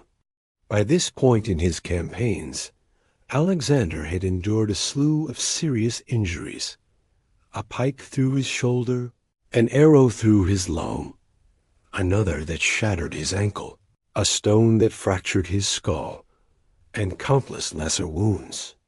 These injuries, which he bore like a badge of honor, added to his mystique among his troops, but likely brought him chronic pain, which he managed with increasing alcohol consumption. Perhaps the most concerning change was Alexander's relationship with truth and criticism. The young king who had once studied under Aristotle and welcomed honest feedback from his advisors became increasingly isolated in a bubble of praise. Those who dared to question him, like Parmenion, found themselves sidelined or worse. Callisthenes, who had once been valued for his historical accounts, became a target when he criticized Alexander's grandiose claims. The atmosphere at court shifted to one where agreement was expected, not honest dialogue. This intolerance for dissent reached a peak during the Philotas affair, revealing Alexander's growing paranoia and his willingness to resort to torture against former friends. Philotas, the son of Parmenion and a commander in the Campanian cavalry, failed to report a supposed conspiracy against Alexander in time. Under torture, he confessed and was executed. Fearing the reaction of Parmenion to his son's death, Alexander ordered his assassination too. This shocked the Macedonian elite, who were used to a system where even kings had to follow certain rules and protocols. The use of torture against nobles, secret trials, and the execution of a commander like Parmenion without formal charges was a major break from Macedonian tradition. The message was clear. Alexander was now operating beyond the usual boundaries, answerable only to himself and his vision of destiny. Yet, amid these troubling signs, there was also real psychological growth and vision. Alexander showed an impressive ability to adapt culturally, embracing Persian, Egyptian, and later Indian customs while still holding on to core Hellenic values. This flexibility allowed him to imagine governance systems that included diverse traditions. Instead of just imposing Greek ways, a groundbreaking idea in a time when cultural superiority was the norm. His dream of a world united not through domination, but through cultural exchange marked a real evolution beyond the narrow views of his Greek contemporaries. When he arranged mass marriages between Macedonian officers and Persian noblewomen, promoted the adoption of useful Persian customs, or integrated Eastern troops into his army, Alexander acted from a genuinely inclusive multicultural standpoint that was rare for any time.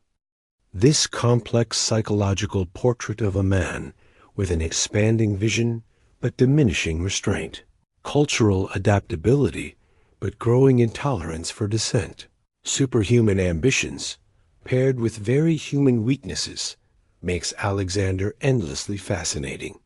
His psychological evolution wasn't just a straightforward rise or fall. It was the paradoxical journey of a unique individual wielding unprecedented power in extraordinary circumstances.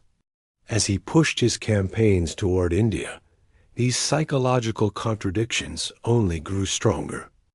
The man who started with clear goals now found himself on an open-ended quest to explore the limits of what was possible. His Macedonian veterans, who had followed him far beyond their known world, began to struggle with understanding what drove their king ever eastward. The clash between Alexander's expanding vision and the more tangible desires of his men was bound to reach a breaking point: the Indian campaign. The mighty Indus River and its tributaries marked the farthest edge of Persian influence, beyond which lay the largely uncharted land of India. For the conqueror who had taken down the entire Persian Empire and settled the Central Asian provinces, this mysterious region was not just the next logical step in his eastward journey. It was an exciting new frontier waiting to be explored. Ancient Greek knowledge of India was filled with wild stories about strange creatures, incredible riches, and wise sages with miraculous abilities, a tempting adventure for a leader who increasingly saw himself in mythic terms. The Indian campaign kicked off with some diplomatic moves. The Macedonian ruler sent envoys to various leaders in the Punjab region, hoping to arrange peaceful submission or alliances. The responses were all over the map. Some smaller kingdoms quickly recognized Macedonian authority, seeing potential benefits in teaming up with this powerful newcomer. Others, like the formidable King Porus, stood their ground, setting the stage for a military showdown.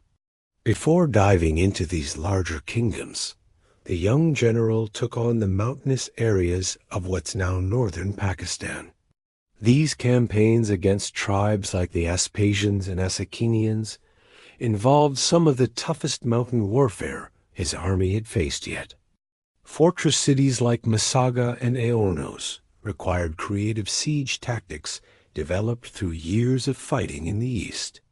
At Aornos, his troops built elevated platforms and used catapults in clever ways to break through seemingly impenetrable defenses. After securing the mountain routes, he forged alliances with several Indian rulers, especially King Ambi, known as Taxiles in Greek sources, of Taxila. This diplomatic win gave the Macedonian army a solid base and crucial intel about the region's geography and politics. Ambi's detailed accounts of neighboring kingdoms, particularly the military strength of King Porus beyond the Hydaspes River, helped the invader gear up for the campaign's biggest challenge. Porus commanded a powerful army that included elements entirely new to the Macedonians, most notably war elephants. These massive beasts, trained for battle and carrying armed soldiers in towers on their backs, could wreak havoc on traditional infantry formations with their sheer size and psychological impact. Plus, Porus had a strong cavalry and chariots suited for the open plains of Punjab. The first challenge was crossing the Hydaspes River, modern Jhelum, swollen by seasonal monsoon rains and closely monitored by Porus's forces on the opposite bank. Instead of attempting a direct crossing against prepared defenses, the clever strategist employed some elaborate deception. For weeks, he staged noisy demonstrations at various points along the river, leading Porus to false alarms and a false sense of security. Then, at a spot where a wooded island helped hide his movements, the daring commander personally led a force of his best troops across the river during a stormy night. The crossing involved swimming and makeshift rafts, showcasing the king's willingness to share the same dangers and discomforts as his men. By dawn, a solid Macedonian force had established a foothold on Porus's side of the river. Once Porus learned of the crossing, he faced a tough decision. He sent his son with a cavalry force to counter the initial threat, while trying to figure out if this was the main attack or just another trick. The resulting cavalry battle ended with the death of Porus's son and the destruction of his detachment, confirming that the Macedonian king himself led this charge.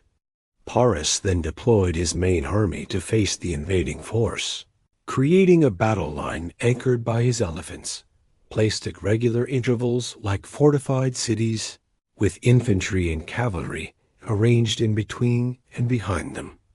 This innovative formation posed a whole new tactical challenge for the Greek general, as his usual cavalry assault against the flanks risked being disrupted by the elephants' presence across the entire front. The Battle of the Hydaspes showcased tactical adaptability at its best. Instead of using the standard oblique advance and cavalry hammer and anvil maneuver, the resourceful commander developed a fresh approach tailored to these unique circumstances. His forces engaged in a complex series of maneuvers, first drawing Porus's cavalry away from the elephant's protection, then exploiting the gaps with coordinated infantry and cavalry attacks. As the battle raged on, the disciplined Macedonian phalanx showed remarkable steadiness in the face of charging elephants, creating lanes for the creatures to pass before being attacked from behind.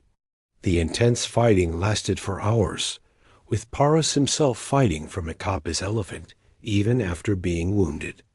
Eventually surrounded, and with his army falling apart, the Indian king kept fighting until the victor sent an Indian ally to negotiate his surrender.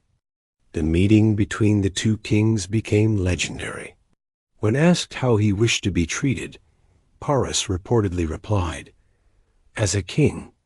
Impressed by this dignity in defeat, the conqueror not only spared Porus, but expanded his territories, requiring only recognition of Macedonian authority. This approach reflected respect for a worthy opponent and a shift toward building an empire through partnerships with local leaders rather than mere subjugation. After this victory, the Macedonian forces pushed further east, engaging in numerous smaller battles against regional powers. The army crossed the Aesanines, Chinab, and Hydrauts, Ravi rivers, subduing the territories in between. At the fortified city of Sangala, they faced fierce resistance from allied Indian tribes, necessitating a formal siege before the city eventually fell with considerable bloodshed. Throughout these Indian campaigns, the expedition encountered phenomena completely new to Mediterranean experience. Monsoon rains that transformed dry riverbeds into raging torrents, jungles teeming with unknown plants and animals, and cultural practices that were utterly foreign to Greek and Macedonian traditions.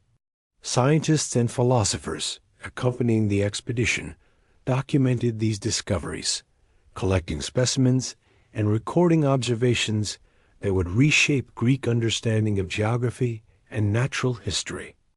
The decisive moment of the Indian campaign didn't come in battle, but on the banks of the Hyphasis River, modern Beas. Here, with the vast Ganges plain ahead and rumors of enormous kingdoms still to conquer, the ambitious leader announced his intention to keep pushing eastward. For the first time in the entire expedition, his army refused to follow. After years of continuous campaigning, thousands of miles from home, the Macedonian and Greek soldiers had hit their psychological limit. For 3 days, the frustrated king isolated himself in his tent, refusing to speak with anyone, trying to break his army's will through his displeasure. When that didn't work, he made one last appeal, recounting their shared achievements and the glory that awaited them further east. The soldiers listened in respectful silence, but remained unmoved. Finally, taking the reluctant advice of his generals and interpreting unfavorable omens from sacrifices, he agreed to turn back. Though he framed it as a divine sign, marking the expedition's intended limit, this moment represented the great commander's first significant defeat not by an enemy, but by the human limitations of his own men. For someone who increasingly measured himself against gods and heroes, this constraint imposed by mortal endurance must have been particularly frustrating. Nevertheless, he marked the spot with 12 massive altars honoring the Olympian gods before starting the journey back west. Rather than simply retracing his steps, the undaunted explorer chose to investigate the southern reaches of the Indus River system, a decision that kept the expedition's exploratory spirit alive while respecting the army's desire to head home. This compromise preserved both his authority and the army's morale while opening up new territories to Macedonian influence. The mass marriages and cultural fusion. On his way back from India, Alexander saw a chance to really make his dream of blending Eastern and Western cultures a reality. He had already conquered lands across Europe, Africa, and Asia, but now he had to turn those military victories into something stable and lasting. The policies he rolled out during this time showed off his practical approach to statecraft and a groundbreaking way of thinking about how different civilizations could relate to each other. One of the most eye-catching moves he made was the mass marriage ceremony in Susa. Picture this: nearly 100 of his top Macedonian and Greek officers tying the knot with noble Persian women. Alexander didn't just oversee this. He jumped right in, marrying 2 Persian princesses to Tara, the daughter of Darius III, and Parysatis, the daughter of Artaxerxes, 3 alongside his marriage to Roxana. These weren't your typical political marriages that were just for show. Alexander insisted these unions be real and that they produce legitimate children, creating family ties between the conquerors and the conquered. These marriages were more than just personal alliances. They were a bold statement against the Greek belief in their own cultural superiority and the usual divide between Hellenes and barbarians. By having his closest companions literally mix bloodlines with Persian nobility, Alexander crafted a new elite that broke through ethnic barriers, bonding them instead by loyalty to him and a shared vision for the empire.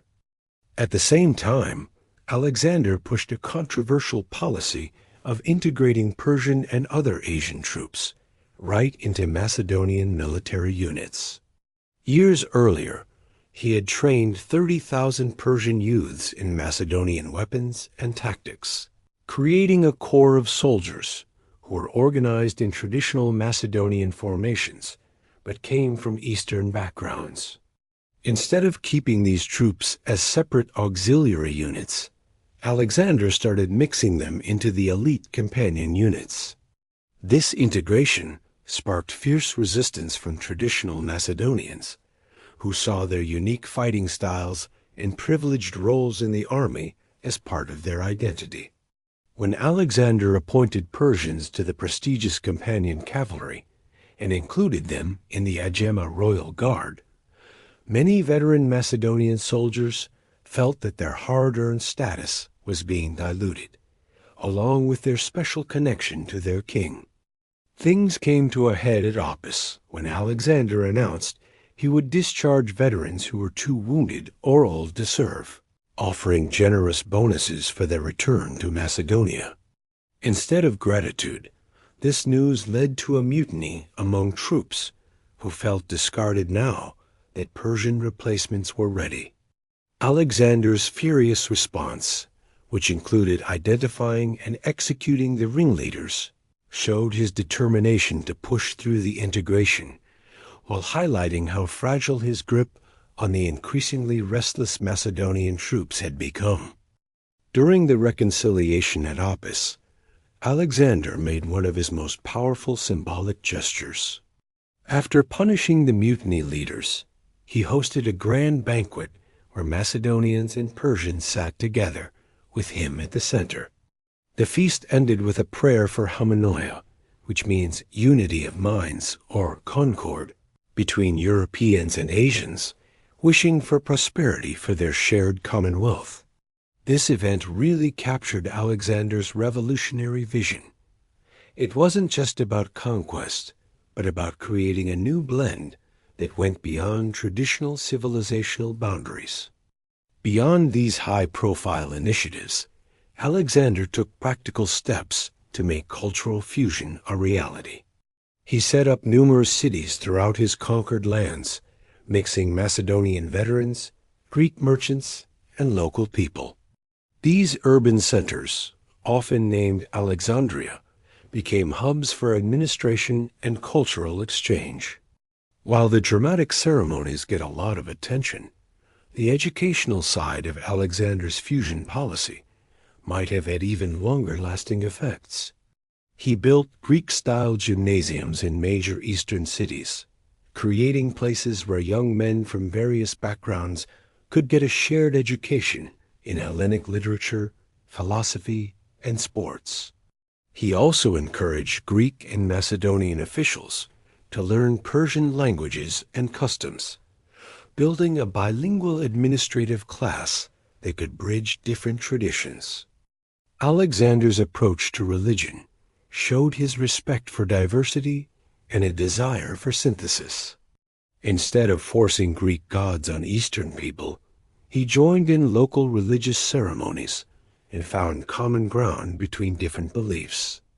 This kind of religious tolerance was pretty radical for the time, recognizing that trying to force cultural change in such personal areas was impractical while still keeping the empire together.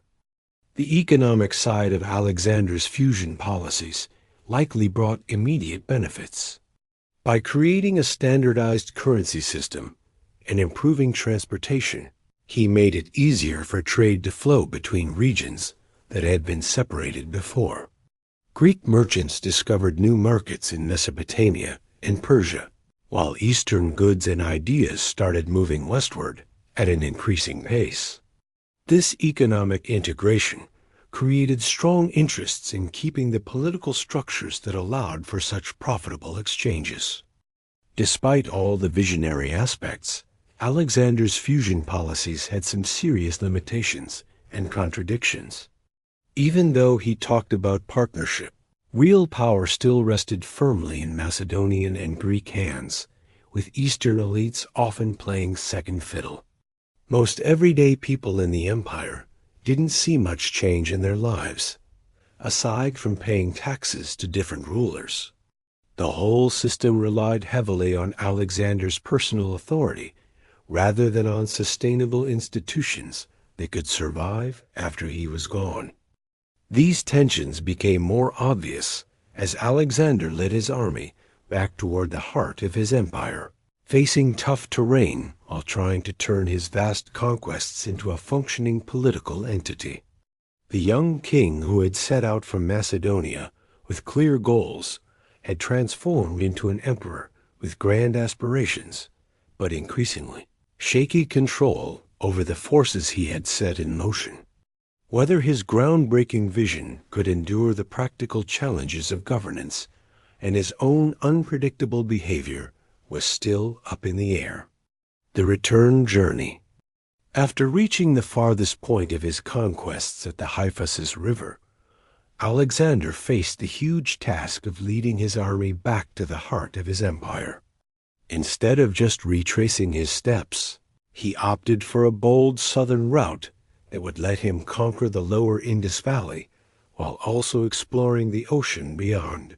Journey that would push his forces against nature itself more than any human enemy ever could.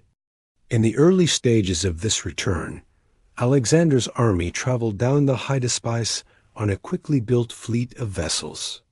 Shipwrights from his Mediterranean troops teamed up with local craftsmen to construct nearly 2,000 boats, from huge troop transports to small scouting vessels.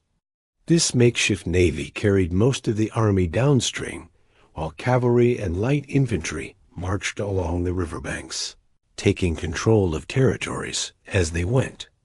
As the fleet moved south, Alexander kept up his strategy of mixing diplomacy with overwhelming force.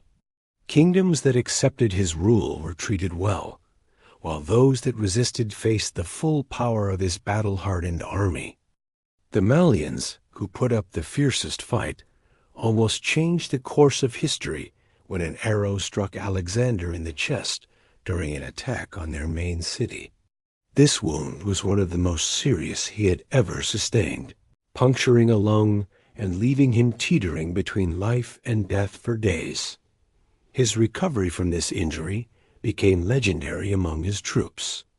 Ignoring medical advice, he insisted on appearing before the army as soon as he could stand, knowing that rumors of his death would crush morale and possibly spark revolts throughout his shaky empire.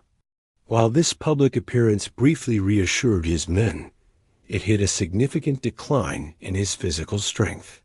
The toll of numerous injuries and years of campaigning had begun to wear down the superhuman vitality that had defined his leadership. When Alexander reached the Indus Delta, he encountered the Indian Ocean, the southern boundary of the known world for the Greeks. Here, his scientific curiosity kicked in as he explored tidal patterns that were completely unknown in the tideless Mediterranean. The army's first encounter with the powerful tides of the Indian Ocean nearly ended in disaster as beached ships were suddenly lifted and damaged by rising waters that seemed miraculous to those who had never experienced such phenomena. At this point, Alexander split his forces for the return journey west. The fleet under Nearchus would explore the coastal route toward the Persian Gulf, charting unknown waters and setting up potential trade routes between India and Mesopotamia. Meanwhile, Alexander himself would lead the main army overland through the Jedrosian Desert, modern Makran in Pakistan and Iran, a tough route he chose to outdo mythical predecessors like Semiramis and Cyrus, who had supposedly failed to cross this harsh terrain. The crossing of the Jedrosian Desert became the most devastating phase of Alexander's entire expedition. Ancient sources describe an apocalyptic journey through barren wastelands where the sun baked the sand hot enough to blister feet through sandals. Water sources were scarce and often insufficient for an army of tens of thousands. Flash floods in narrow canyons swept away pack animals and soldiers. Food supplies dwindled, forcing troops to eat their own transport animals and eventually abandon precious plunder just to keep moving. Modern historians debate whether Alexander fully grasped the desert's dangers or deliberately chose this route as a final test of endurance, perhaps even as punishment for the army's refusal to continue eastward. Whatever his reasons, the consequences were catastrophic. Ancient accounts suggest that 3/4 of the civilian followers and a significant portion of the combat troops perished during this grueling 60-day crossing, mainly from thirst, heat stroke, and starvation. Throughout this ordeal, Alexander showed both remarkable leadership and troubling detachment. He reportedly shared the worst hardships, marching on foot alongside his struggling soldiers and refusing water brought specifically for him. Yet he also maintained elements of Persian royal protocol, traveling with a core elite while thousands suffered around them. This tension between shared suffering and privilege reflected the increasingly complex nature of his authority, as he was both a comrade in arms and a divine monarch. Upon finally reaching the relatively fertile region of Carmania, modern southern Iran, Alexander allowed his surviving forces some much-needed rest while reconnecting with his satraps and governors. Here, he received troubling reports of widespread corruption, abuse of power, and outright rebellion among the officials he had appointed to govern in his absence. The years of separation from direct oversight had tempted many administrators to treat their provinces like personal fiefs, extorting wealth and ruling tyrannically, thinking their distant king would never return from the east. Alexander's response to these administrative failures combined calculated mercy with spectacular punishment. Officials who had kept proper governance received lavish rewards and expanded responsibilities. Those found guilty of the worst abuses faced public execution as examples to others.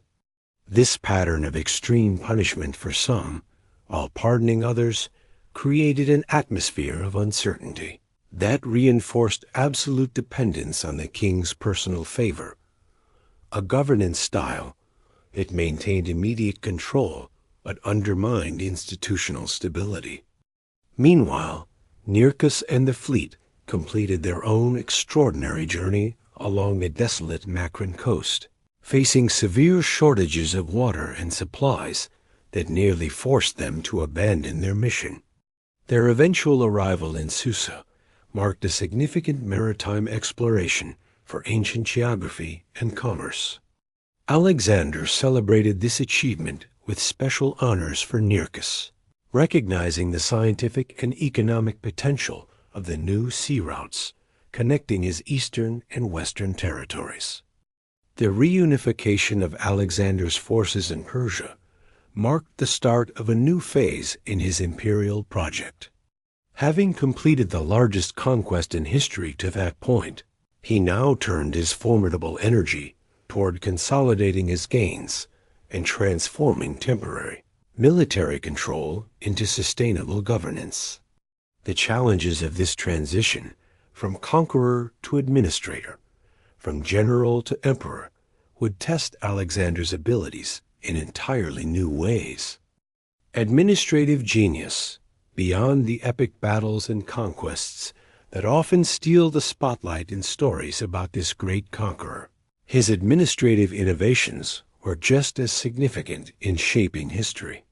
He faced a huge challenge: creating governance systems that could unite territories across 3 continents, with all their diverse languages, religions, and cultures, while keeping both the conquered peoples and his own Macedonian Greek elite loyal. A Macedonian ruler's approach to administration built on the existing Persian satrapal system. Instead of throwing out everything and starting fresh, he recognized the value of the sophisticated provincial governance that the Persian Empire had developed over centuries. But he didn't just stick to the old ways. He made important changes that reflected his vision and addressed weaknesses he saw during his campaigns. One of his biggest moves was to split authority within each province among several officials, instead of giving all the power to a single satrap. By having military commanders, financial administrators, and civil governors share responsibilities, he created checks and balances that helped curb rebellion and corruption. This setup made it tough for any one person to build an independent power base that could challenge central authority, a lesson he learned from the rebellious Persian satraps he encountered during his invasion. The way he chose his officials showed how his approach to cultural integration was evolving. In the western parts of his empire, he initially swapped out Persian governors for Macedonians and Greeks to maintain direct control during the conquest phase. But as his vision grew, he started to appoint Persian and other local elites to key administrative roles, especially in civil governance and finance, where their local knowledge was super helpful. This mix balanced the security of having loyal Macedonian military leaders with the practical benefits of experienced local administrators. Beyond just provincial governance, the empire builder rolled out big initiatives that helped integrate his vast domains. One of the most impactful was the introduction of a standardized currency system based on the Attic weight standard, which created a unified economic sphere stretching from Greece to India. This standardization made taxation, trade, and military logistics so much easier, while also symbolically asserting the unity of previously separate regions.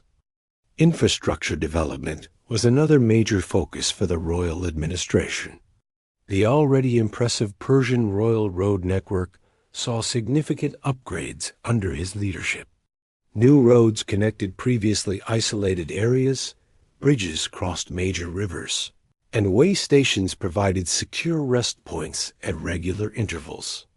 These improvements served immediate military needs while also facilitating commercial exchange, which would eventually become the lifeblood of the Hellenistic world.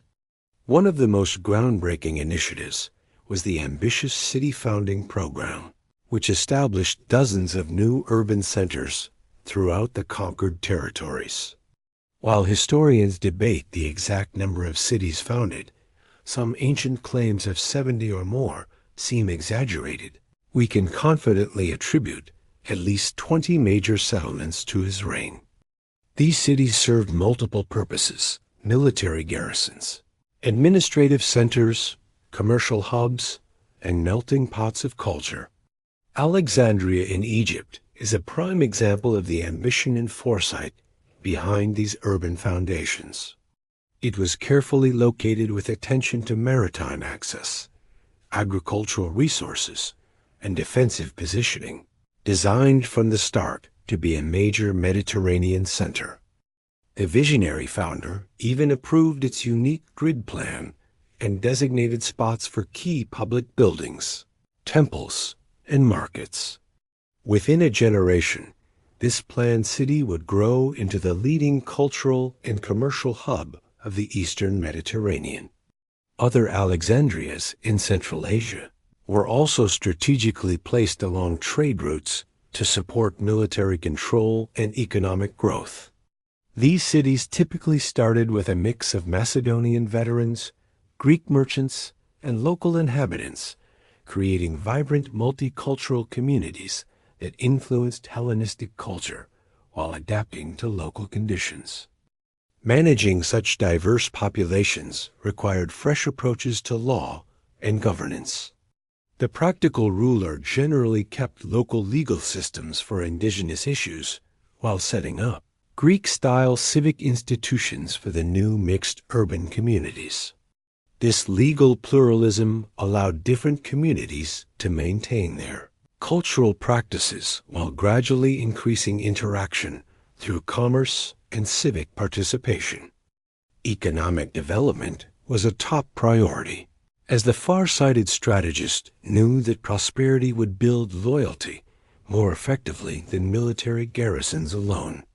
He launched major irrigation projects in Mesopotamia, restoring systems that had fallen into disrepair under later Persian rule. In Egypt, he initiated surveys for a canal connecting the Nile to the Red Sea, a project his successor Ptolemy would eventually complete. These investments in productive infrastructure reflected a long-term vision that went beyond just extracting resources. Scientific and intellectual developments also played a big part in his legacy. The Eastern campaigns included scientists, historians, and philosophers whose systematic observations transformed Greek knowledge of geography, botany, zoology, and ethnography. This intellectual boom laid the groundwork for the scientific advancements of the Hellenistic era, especially at the great research center and library that would later be established in Alexandria. Census taking and record keeping expanded dramatically under the new administration, reflecting both military planning needs and governance requirements. Royal secretaries documented population figures, agricultural production, and resource availability throughout the conquered territories, creating a treasure trove of information for rational governance. This systematic approach to gathering information marked a significant leap in administrative technique. Despite all its innovations, the administrative system had its share of tensions and contradictions. The division of authority among multiple officials, while effective at preventing rebellion, created coordination challenges and jurisdictional conflicts. The balance between Macedonian Greek and indigenous administrators, sometimes led to cultural frictions, even with attempts at integration. Most importantly, the entire system was highly centralized around the charismatic leader's personal authority, lacking the institutional mechanisms needed to ensure stability beyond his direct oversight. These impressive administrative arrangements ultimately faced the greatest test any imperial system can encounter: the sudden loss of its central authority. The empire builder's untimely death would reveal both the strengths and fatal weaknesses of his governance vision, as the structures he created struggled to hold together against the forces of ambition and regional identity without the unifying force of his charismatic leadership. Scientific contributions. Behind the loud clang of the Macedonian conquests, there was a quieter wave of discovery and knowledge that changed how humanity viewed the world. The king, who learned from Aristotle, never lost his thirst for knowledge, even while leading one of history's biggest military campaigns. This scientific side of his adventures, though often overshadowed by his military feats, made lasting contributions across various fields. The expedition included a bunch of scientists, botanists, zoologists, geographers, and historians who were all about documenting what they found. Callisthenes, Aristotle's nephew, kicked things off as the official historian until his execution due to a conspiracy. Others, like Nearchus and Onesicritus, took notes on geography and cultures during their naval journeys.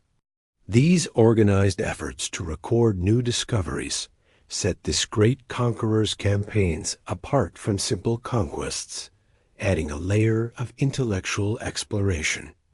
Geography was one of the fields that really took off. Before the Eastern campaigns, Greek knowledge about geography was pretty much guesswork beyond the Mediterranean.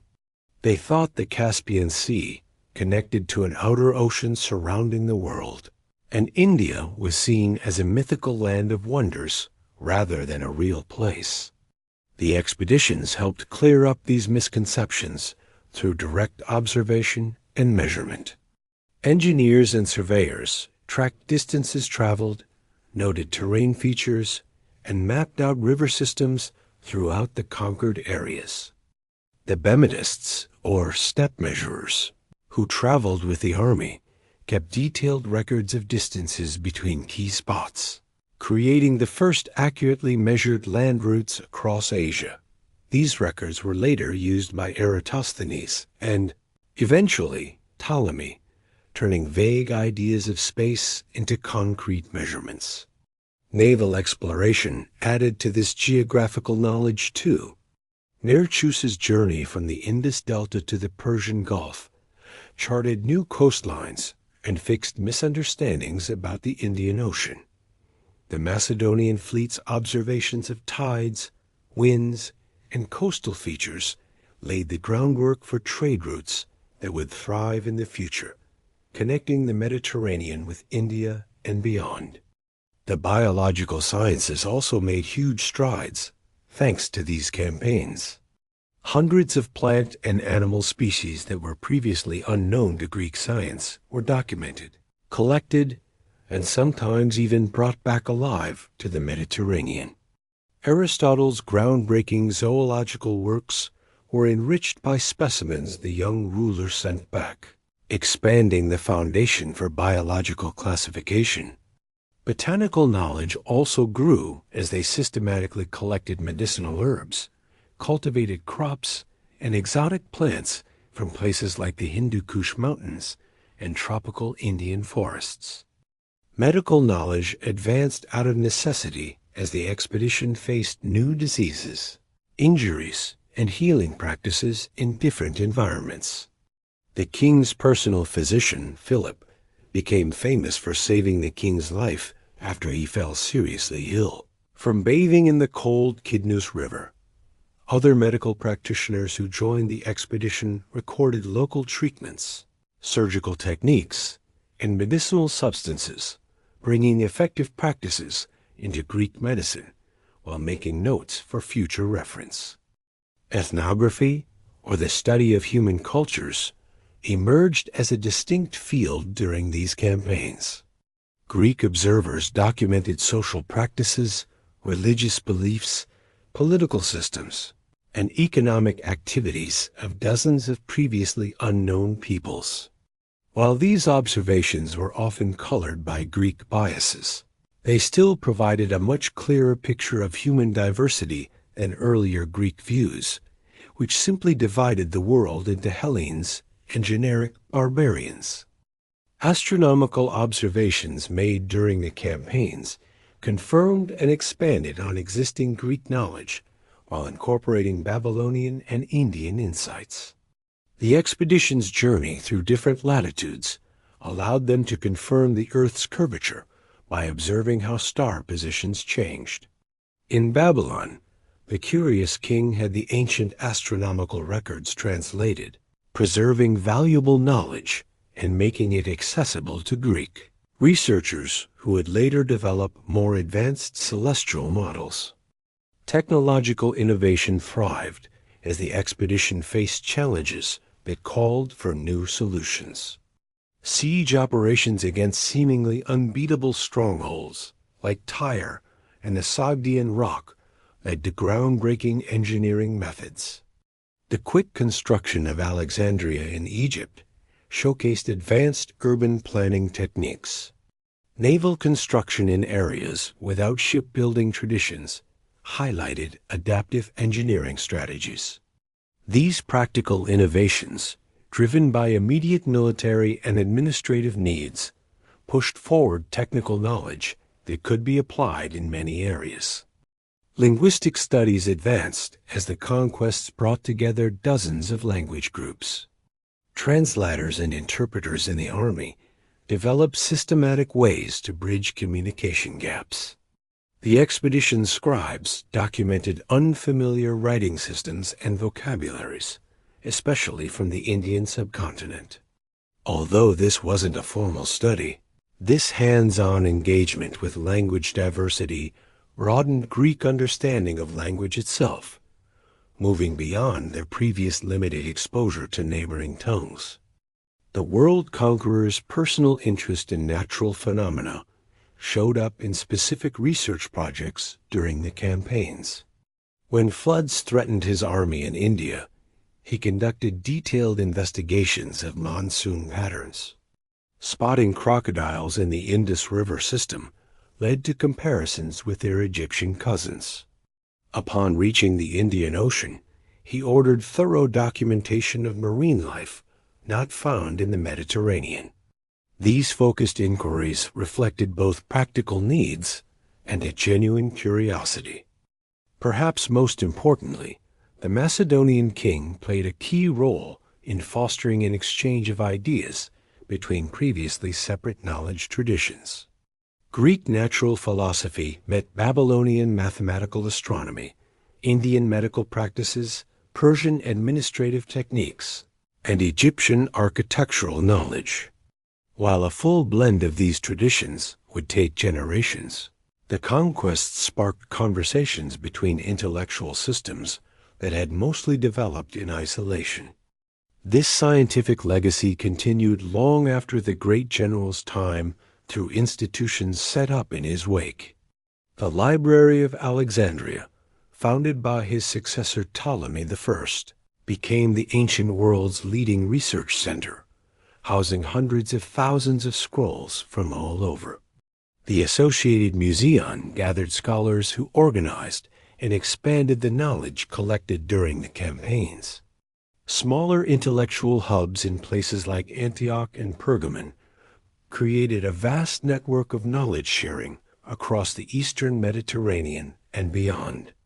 So, alongside the political map transformed by his conquests, this visionary ruler helped redraw humanity's intellectual map. Lands that were once just rumors became real places. Peoples known only through travelers' tales became subjects of systematic study. Plants, animals, and natural phenomena previously unknown entered the catalog of scientific knowledge. This intellectual aspect of his achievements, while less flashy than battlefield victories, arguably left a more lasting impact on human civilization. The final years in Babylon.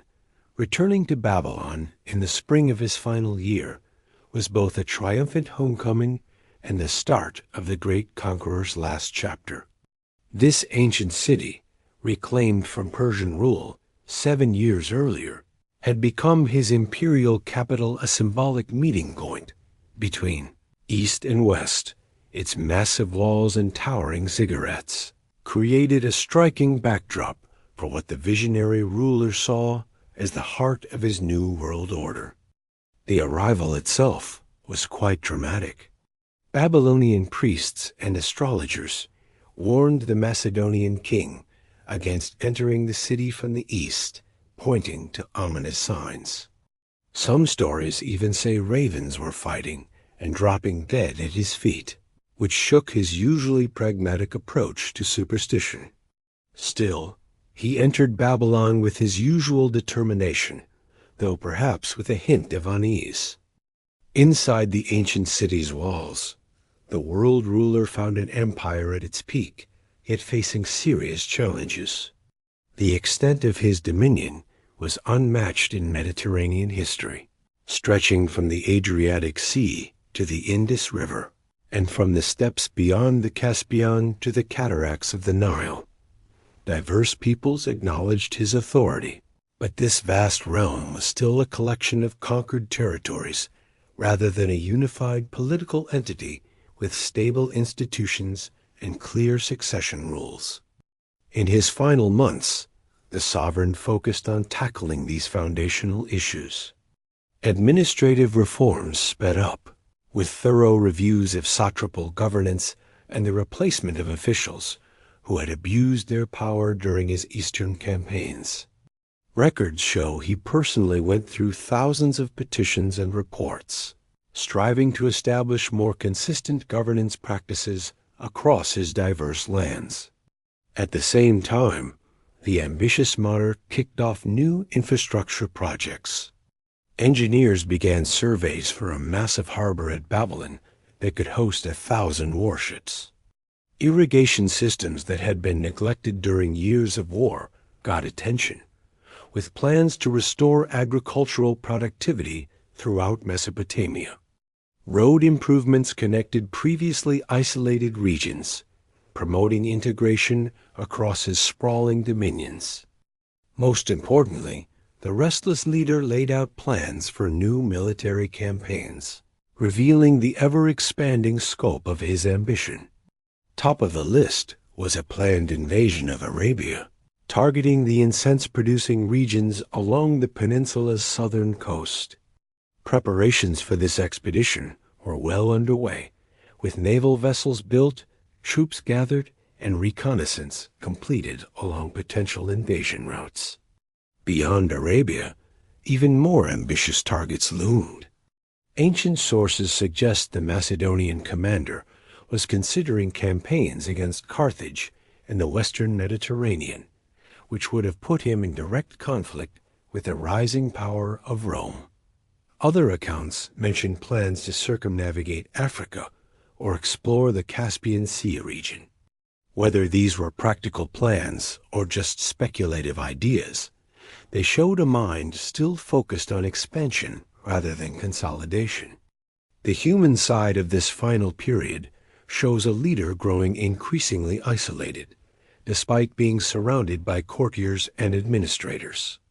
The death of Hephaestion the previous year had robbed him of his closest friend and most trusted confidant. His grief led to extreme actions: the crucifixion of Hephaestion's physician, elaborate funeral ceremonies, and petitions to oracles asking to have his friend declared a god. Without Hephaestion's calming influence, the grieving ruler became more volatile. Drinking bouts grew more frequent and extreme, sometimes lasting days and ending in troubling episodes of violence or bizarre behavior. Contemporary accounts describe a man swinging between feverish administrative work and periods of withdrawal or excessive indulgence, hinting at psychological instability worsened by years of combat stress and accumulated injuries. Relations with his Macedonian veteran corps also became strained. The arrival of 30,000 Persian youths trained in Macedonian military techniques symbolized the king's vision of a multinational empire, but threatened the privileged status of his original followers. When he integrated these successors, as he called them, into the army's elite units, traditional Macedonians felt their unique bond with their monarch was being diluted. The emperor's last known public appearance was at a huge banquet celebrating the resolution of a mutiny among these Macedonian veterans. After initially reacting with anger to their protests, he shifted to a more conciliatory tone, arranging what ancient sources called a banquet of reconciliation. There, thousands of Macedonians and Persians dined together while the great unifier offered his famous prayer for homonoia, or unity of minds, between the peoples of his empire. Just days after this seemingly successful reconciliation, the ailing sovereign attended a smaller drinking party at the home of his friend Medius of Larissa. According to the so-called royal diaries cited by ancient historians, he drank heavily into the night, then was suddenly struck by a pain so severe he cried out. Carried to his bed in the royal palace, he developed a high fever that lasted for the next 11 days. As his condition worsened, public anxiety grew. Macedonian soldiers demanded to see their king, fearing that reports of his illness were being hidden. When they were finally allowed to pass by his sickbed, they found him unable to speak, but still conscious enough to acknowledge them with slight movements of his head and eyes. The sight of their seemingly invincible leader rendered helpless reportedly moved many hardened veterans to tears. The exact nature of the final illness remains one of history's enduring medical mysteries. Theories range from typhoid fever, malaria, or West Nile virus to acute pancreatitis triggered by alcohol abuse. More sensational accounts suggest poisoning, possibly involving the toxic water of the Styx River, allegedly brought to Babylon, specifically to assassinate the world conqueror. Modern analyses of the symptoms described in ancient sources lean towards infectious disease, complicated by his previous injuries and weakened immune system. On the evening of June 10th, 323 BCE, in his 33rd year, Alexander of Macedon died in the palace of Nebuchadnezzar II. In his 13-year reign, he had never faced a major military defeat, founded over 20 cities, and built an empire spanning 3 million square miles. He left behind no designated heir, though his wife Roxana was pregnant with their first child. When asked to whom he left his kingdom, the dying king reportedly whispered, "To the strongest, Kratisto." Whether this was a deliberate statement, a misunderstanding due to his difficult speech, or a later fabrication, is still debated. Other accounts suggest his last words were instructions about his funeral arrangements, or an acknowledgement that the gods were reclaiming him. As news of the great conqueror's death spread through Babylon, the city fell into stunned silence before bursting into expressions of grief across its diverse population.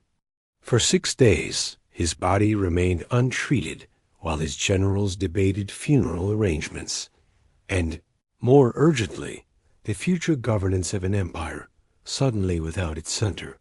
Even in death, the Macedonian king's physical presence commanded attention, lying in state while the future of his conquests hung in a delicate balance. Alexander's death and succession crisis. The chaos that followed Alexander's death really showed the cracks in his grand empire. It was way too dependent on his personal charm, authority. With no clear heir or solid system for passing on power, The massive empire he built through sheer military brilliance was now on the verge of falling apart. Right after Alexander passed, his top commanders gathered in the royal palace of Babylon to figure out what to do next. The situation was complicated, to say the least. Roxana was pregnant with Alexander's child, but they didn't know if it was a boy or a girl. His half-brother Aridius had royal blood but wasn't fit to rule due to a cognitive disability. Basically, no one left in the family had both the royal lineage and the ability to take charge right away. The Council of Generals quickly split into factions. Perdiccas, who held Alexander's signet ring and led the elite cavalry, suggested they wait for Roxana's baby, hoping for a legitimate heir if it turned out to be a boy. Ptolemy had a different idea. He wanted a collective leadership council made up of senior commanders, which would share power while pretending to keep things unified.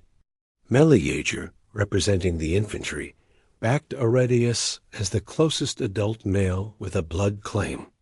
Nearchus even floated the idea of considering Alexander's son with his Persian wife, Barshine, although that kid wasn't officially recognized. After some heated debates and rising tensions between the infantry and cavalry, they reached a shaky compromise. Aridaeus would be King Philip III, and if Roxana's baby was a boy, he would be co-king as Alexander IV. Perdiccas would act as regent for both kings, effectively running the show. This setup addressed immediate concerns about unity, but left the big question of who would really inherit Alexander's power hanging in the air. But that fragile agreement didn't last long. Just days later, Meleager led infantry units in a coup attempt against Perdiccas and the cavalry faction. After some initial fighting, Perdiccas outsmarted his rival through a mix of negotiation and betrayal, eventually executing Meleager and 30 of his supporters during what was claimed to be a religious purification ceremony.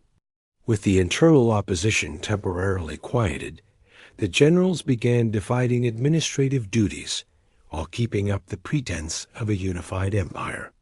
In what became known as the Partition of Babylon, Ptolemy took Egypt, Lysimachus got Thrace, Antigonus was given Phrygia, Eumenes was assigned Cappadocia, and other commanders received various provinces based on their status and negotiating skills. Perdiccas held on to central authority as regent, while the boy kings served more as symbols of legitimacy than actual sources of power. As all these political games played out, Alexander's body became a focal point for competing claims.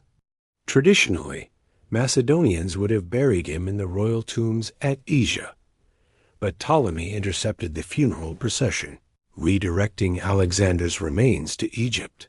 This move honored Alexander's wish to be buried at the Oracle of Amun, and gave Ptolemy a powerful symbol of legitimacy for his rule.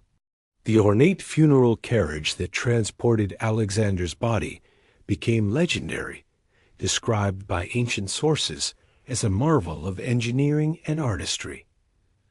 Gold-plated wheels, a chamber decorated with precious stones, golden lions guarding the entrance, and a roof adorned with symbols of his conquests. This mobile monument traveled from Babylon to Egypt, marking the physical dispersal of Alexander's presence, even as his empire began to fragment politically. Meanwhile, the human fallout from Alexander's death was swift and brutal. In Babylon, many Persian nobles who had allied with him faced uncertain futures as Macedonian factions prioritized their own interests. Back in Macedonia, Alexander's mother Olympias was busy securing her unborn grandson's future against rivals. Tragically, within the royal family, a deadly purge took place to eliminate potential competitors to the designated heirs. Roxana, possibly with Perdiccas' help, arranged the murder of Alexander's other wife, Statera, daughter of Darius, and her sister, wiping out potential rival bloodlines. Alexander's illegitimate son with Barshine also disappeared from history, likely eliminated to consolidate claims around the official heirs. These killings showed just how quickly Alexander's vision of a blended Persian-Macedonian empire crumbled once his personal authority was gone. Roxana eventually gave birth to a healthy son who was named Alexander IV.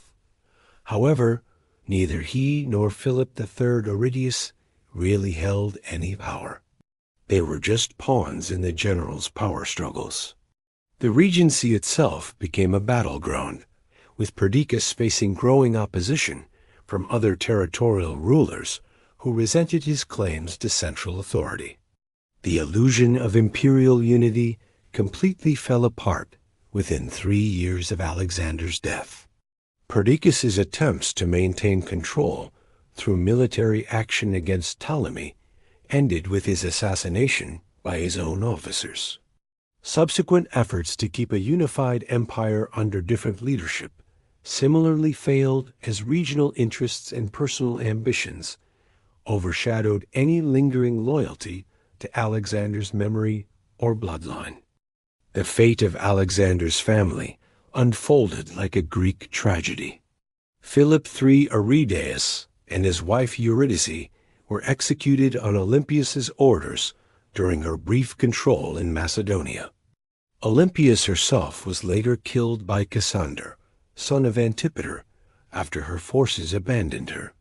Finally, the teenage Alexander IV and his mother Roxana were secretly murdered by Cassander around 310 BCE, effectively snuffing out the Argead bloodline that had ruled Macedonia for centuries. With Alexander's heirs gone, his empire broke apart into separate kingdoms ruled by his former generals. The Ptolemaic kingdom in Egypt, the Seleucid Empire in Asia, the Antigonid dynasty in Macedonia, and other smaller states. Although these successor kingdoms kept many of Alexander's administrative innovations and cultural policies, they operated as independent entities, increasingly focused on competition rather than shared heritage.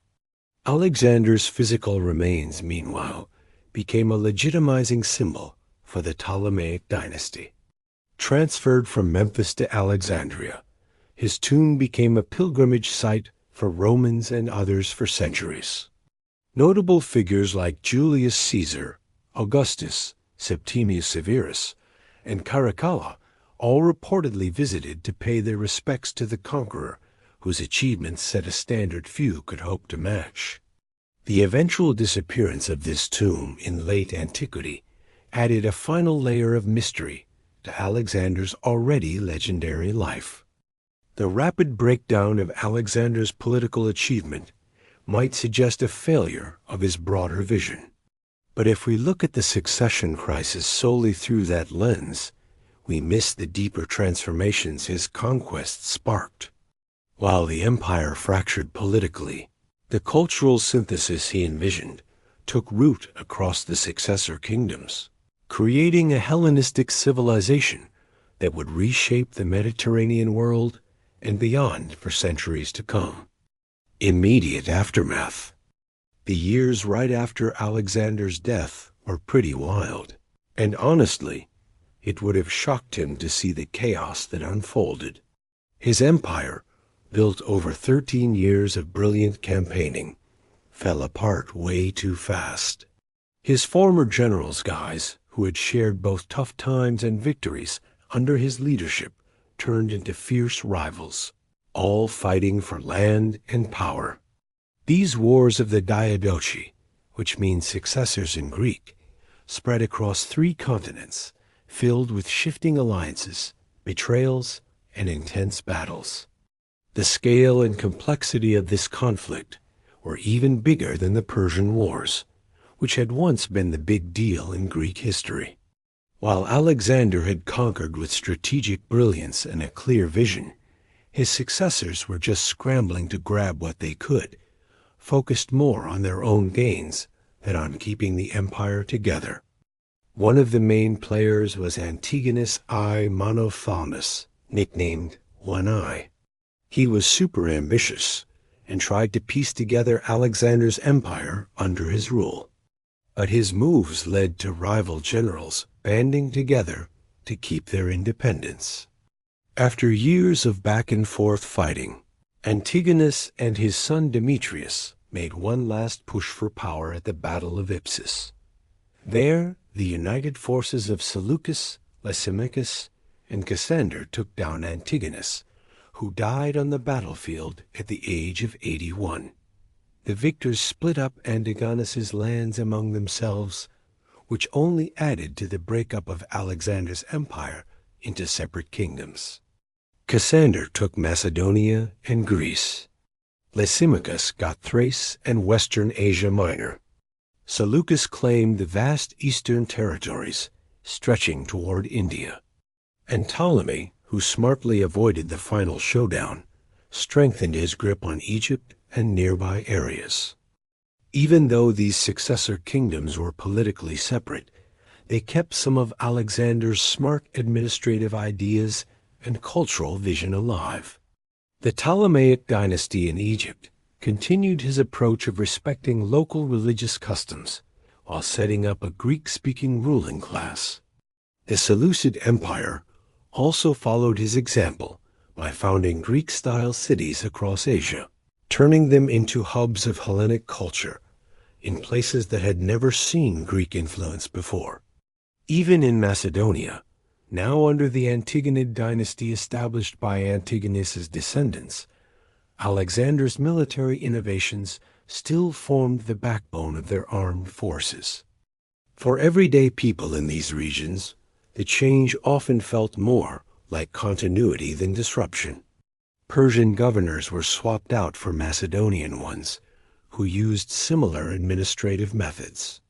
Tax collection, military service, and farming continued under new oversight, but with familiar structures. Local elites who had adapted to Persian rule now adjusted to Macedonian governance, often finding new opportunities in the growing trade networks that linked previously separate areas. The fate of Alexander's family paints a stark contrast to this administrative continuity. His flashy son, Alexander IV, lived a short life as a political pawn, never really wielding the power that was supposed to be his. As the wars of the Diadochi heated up, the boy king and his mother, Roxana, became more of a hassle for Cassander, who was in charge of Macedonia. Around 310 BCE, as Alexander IV was nearing his teenage years and might soon take on real authority, Cassander reportedly ordered their secret execution. Olympias, Alexander's strong-willed mother, who had done so much to shape his destiny, met a tragic end as well. After briefly taking control in Macedonia and ordering the execution of Philip III Aridius and his wife, she found herself surrounded by Cassander's forces at Pydna. When her supporters deserted her, Olympias faced her fate with defiance, demanding a proper trial instead of being assassinated. Cassander denied her that dignity, having her executed by relatives of her previous victims. Within just one generation of Alexander's death, his family line was systematically wiped out from the political scene. Yet the administrative, military, and cultural systems he had put in place or transformed kept on functioning under new leadership. This paradox, the quick collapse of Alexander's political achievements alongside the lasting influence of his institutional legacy, marked the shift from his brief reign to the Hellenistic age that followed. Even in death, Alexander's remains became a point of political contention.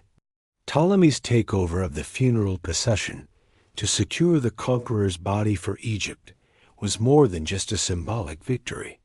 The grand tomb built in Alexandria became a powerful monument for the Ptolemaic dynasty, a pilgrimage site linking Egypt's new rulers to Alexander's unmatched fame.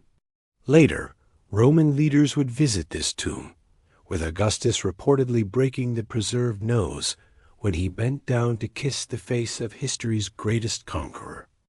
Though politically divided, the world Alexander left behind had crucial connections that prevented total disintegration. Greek became the common administrative language across successor kingdoms, making diplomatic talks and trade easier. Macedonian military tactics provided standardized ways of fighting that shaped conflicts throughout the eastern Mediterranean. Cultural practices introduced during Alexander's campaigns, from administrative methods to architectural styles, created recognizable patterns from the Adriatic to the Indus. Most importantly, the fragmented empire maintained extensive trade networks that linked former provinces into a connected economic zone. Goods, people, and ideas flowed more freely across political borders than ever before Alexander's conquests. Greek merchants set up trading communities in places like Egyptian Alexandria, Babylonian Seleucia, and cities along the Central Asian Silk routes. Eastern luxury goods flooded into Mediterranean markets like never before, while Greek wine, olive oil, and manufactured products made their way eastward. This economic integration created strong reasons to hold on to aspects of Alexander's legacy, even as political unity fell apart. Business elites benefited from standardized currency, reliable legal frameworks for contracts, and better transportation systems initially established under Alexander's rule. These practical benefits ensured that while the empire couldn't stay intact, it wouldn't completely vanish either. Instead, it evolved into a connected system of competing but culturally related states, which became the hallmark of the Hellenistic world. The Hellenistic world. From the remnants of Alexander's brief empire came a whole new world that would shape Mediterranean civilization for the next 3 centuries. The Hellenistic age, stretching from Alexander's death to Rome's takeover of Ptolemaic Egypt, wasn't just about Greek colonization or the passive adoption of Eastern traditions. Instead, it was a lively mix that created entirely new cultural forms in art, science, philosophy, religion, and governance. You could really see this new civilization in its cities. Dozens of towns popped up during and after Alexander's campaigns, acting as hubs for administration and culture all over Asia and North Africa. These cities borrowed from Greek architectural styles, featuring agras, theaters, gymnasiums, and colonnaded streets. But they also adapted to local materials, climates, and religious practices. Places like Alexandria in Egypt, Antioch in Syria, and Aya Khanum in far-off Bactria became melting pots of culture. Alexandria was a prime example of this creative blend. Built on a perfect Mediterranean spot with a great harbor, the city fused Greek urban planning with Egyptian religious elements and smart innovations suited to local needs. Its famous lighthouse, the Pharos, was not just an engineering marvel, but also a symbol of multiculturalism. The library and museum, set up by Ptolemy, provided a unique platform for intellectual exchange, attracting scholars from all over the known world. This Alexandrian community led to groundbreaking advancements in various fields. Euclid laid out mathematical principles in his Elements, setting the stage for geometry as we know it today. Eratosthenes accurately calculated the Earth's circumference by observing different latitudes. Herophilus pushed the boundaries of anatomy by performing human dissections, moving beyond mere speculation. These achievements thrived on the diverse knowledge that Alexander had brought together. Art saw similar transformations. Hellenistic sculpture moved away from classical ideals, embracing emotional depth, realistic anatomy, and subjects that had previously been deemed unworthy of high art. Works like the Dying Gaul, the Laocoon group, and the Venus de Milo showcased this fresh aesthetic, influencing art from Greece to northwestern India.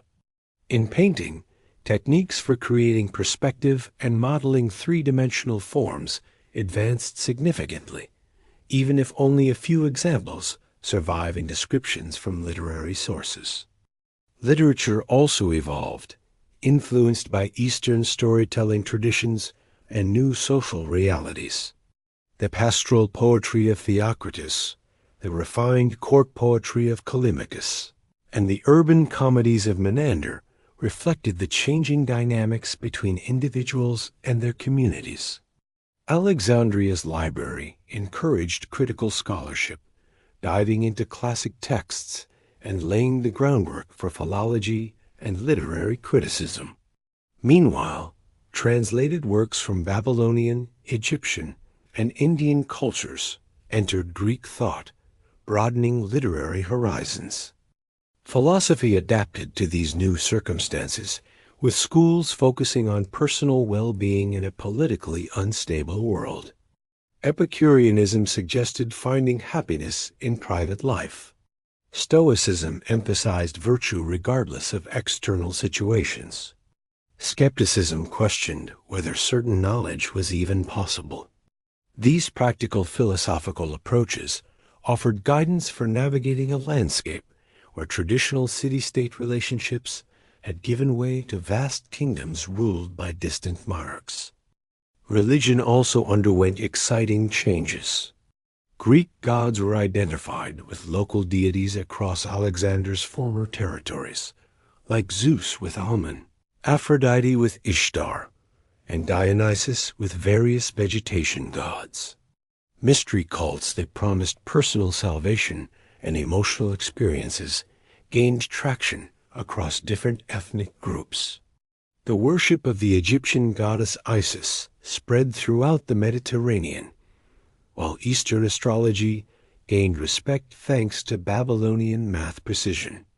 These shifts created a shared spiritual language among previously distinct traditions. Governance during this time reflected Alexander's innovations and the practical adaptations of his successors. The Ptolemaic administration in Egypt kept tight control through a sophisticated bureaucracy, census records, and tax systems that mixed Greek record-keeping with pharaonic practices. The Seleucid Empire, managing a more diverse range of territories, balanced central authority with regional autonomy for various ethnic and religious groups. While these administrative systems weren't perfect and could be exploitative, they still represented progress in governing complex, multicultural societies. Economic integration sped up throughout the Hellenistic world, even with political fragmentation. Standardized coins made trade easier across borders, while better harbors and roads cut transportation costs. Banking systems became more advanced, offering credit options that supported long-distance trade. Agricultural innovations spread between regions, introducing new crops and farming techniques that boosted productivity. This economic growth funded cultural achievements and connected different areas through commerce. Scientific and technological advancements defined this period across various fields. Military engineering saw innovations like the polybolos, a repeating ballista, and improved siege engines. Water management techniques spread from regions with ancient expertise to areas that previously lacked advanced irrigation. Mechanical devices reached new heights of complexity, highlighted by Archimedes' inventions and astronomical tools like the Antikythera mechanism. These practical innovations not only improved daily life, but also showcased the creative potential of cultural exchange. On the fringes of society, new opportunities sometimes arose for groups that had been previously marginalized. In some Hellenistic cities, women gained access to education and cultural involvement that had been hard to come by in the classical Greek polis. Notable female thinkers like Hypatia of Alexandria and poets like Irina and Gnosis proved that women could shine when given the chance. Although patriarchal structures still dominated, the disruption of traditional social norms occasionally opened doors for exceptional individuals, regardless of gender. Geographic mobility was a hallmark of Hellenistic society across all social classes. Professional soldiers, merchants, scholars, and administrators traveled widely throughout the connected regions, sometimes settling far from their hometowns. This movement led to cosmopolitan populations in major cities where different languages, customs, and religious practices coexisted in a lively mix. While ethnic identity remained significant, chances for cross-cultural friendships, marriages, and business partnerships grew dramatically. The Hellenistic synthesis reached its geographic limits when encountering civilizations beyond Alexander's conquests. In the West, the rising power of Rome gradually absorbed Greek colonies in Italy and Sicily before directly challenging the successor kingdoms. To the east, the Indian Mauryan Empire, under Chandragupta and later Ashoka, established boundaries through both military action and diplomatic exchanges with Seleucid rulers. In Central Asia, nomadic groups like the Scythians and emerging powers like Parthia created frontiers where Hellenistic influence faded with distance. This extraordinary civilization, both Greek and not Greek, maintaining cultural continuity while embracing remarkable diversity, was Alexander's most lasting achievement.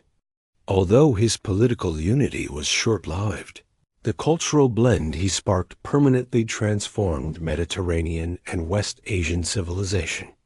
The Hellenistic world he helped create would eventually be absorbed by Rome politically, but its intellectual, artistic, and religious advancements would significantly influence Roman culture, and through that, the evolution of Western civilization.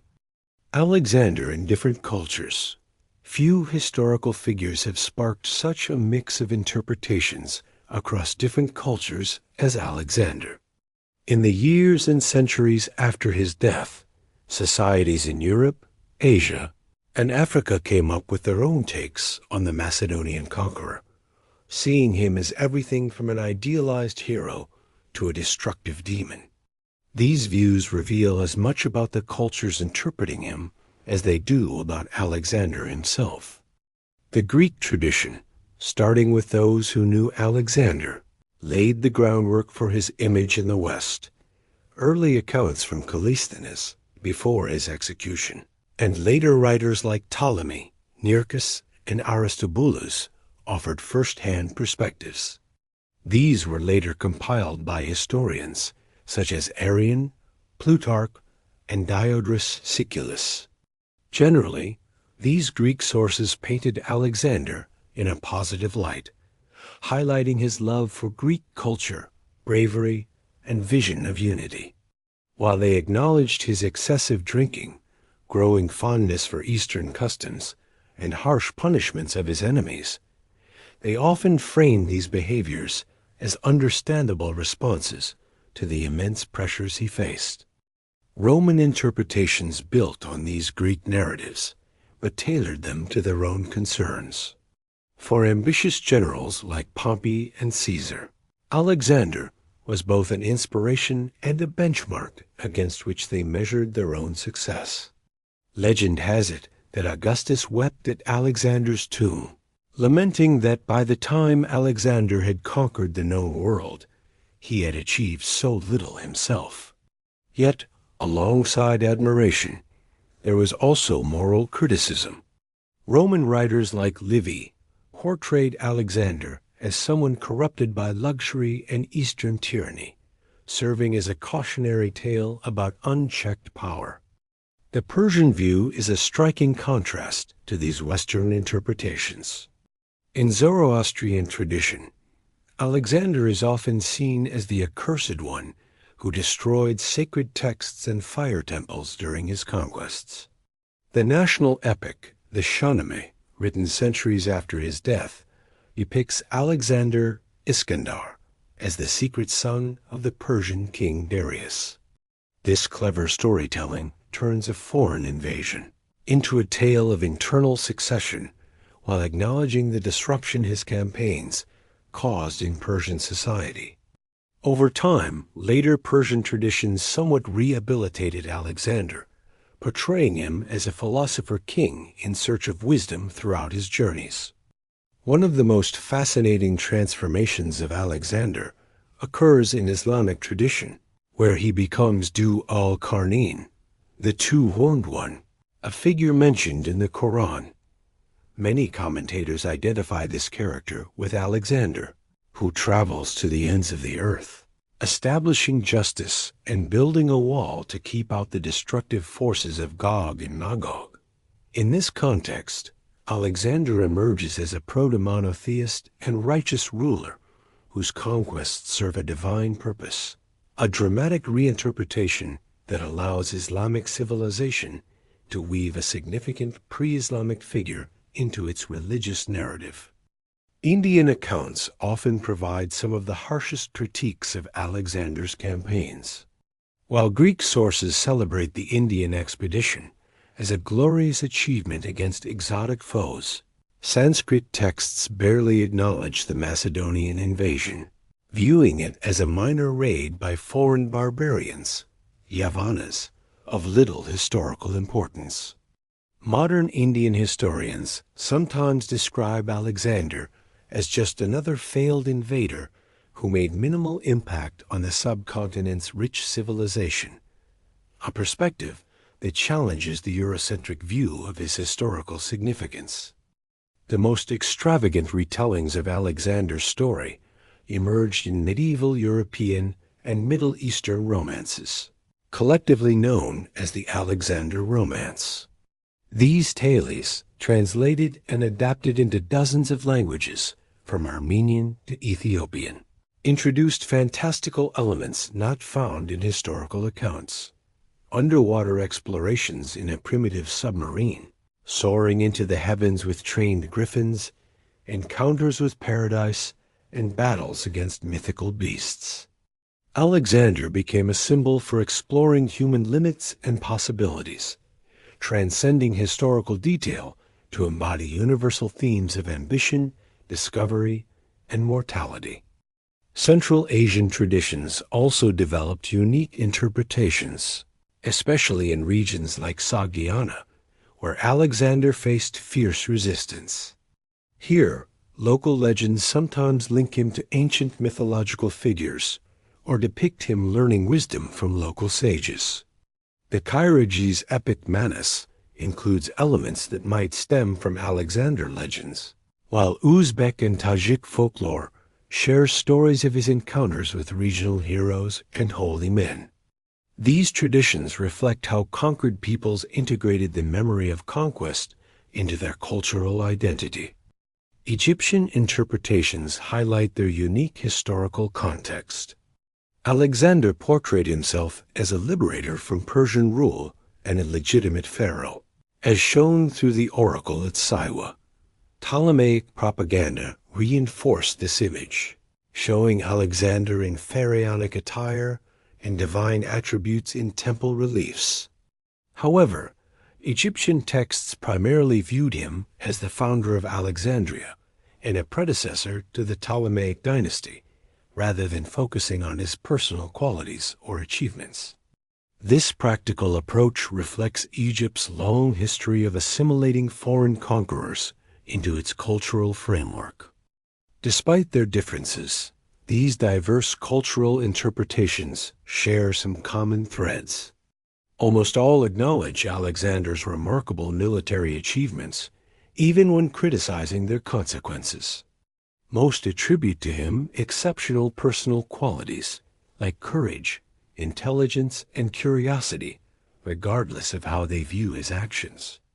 Importantly, Cultural traditions consistently use Alexander to explore fundamental questions about power, ambition, cultural exchange, and human limitations.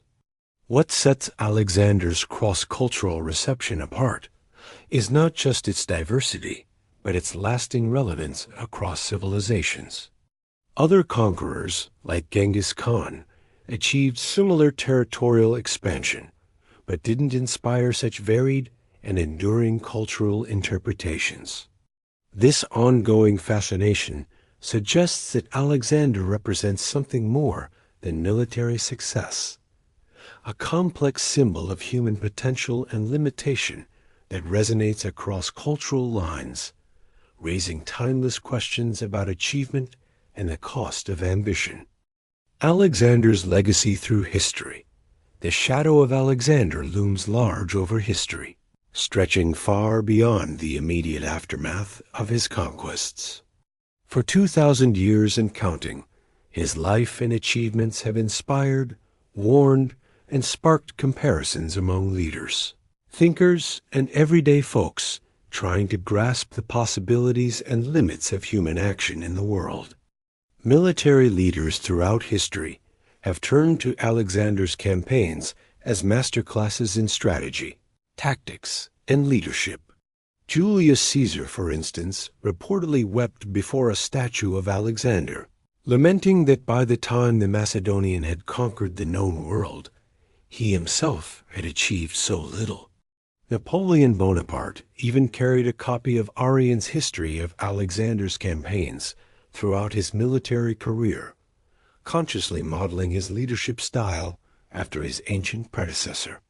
Today, military academies still dive into the battles of Granicus, Issus, and Gaugamela, seeking insights into principles of warfare that remain relevant regardless of technological advancements.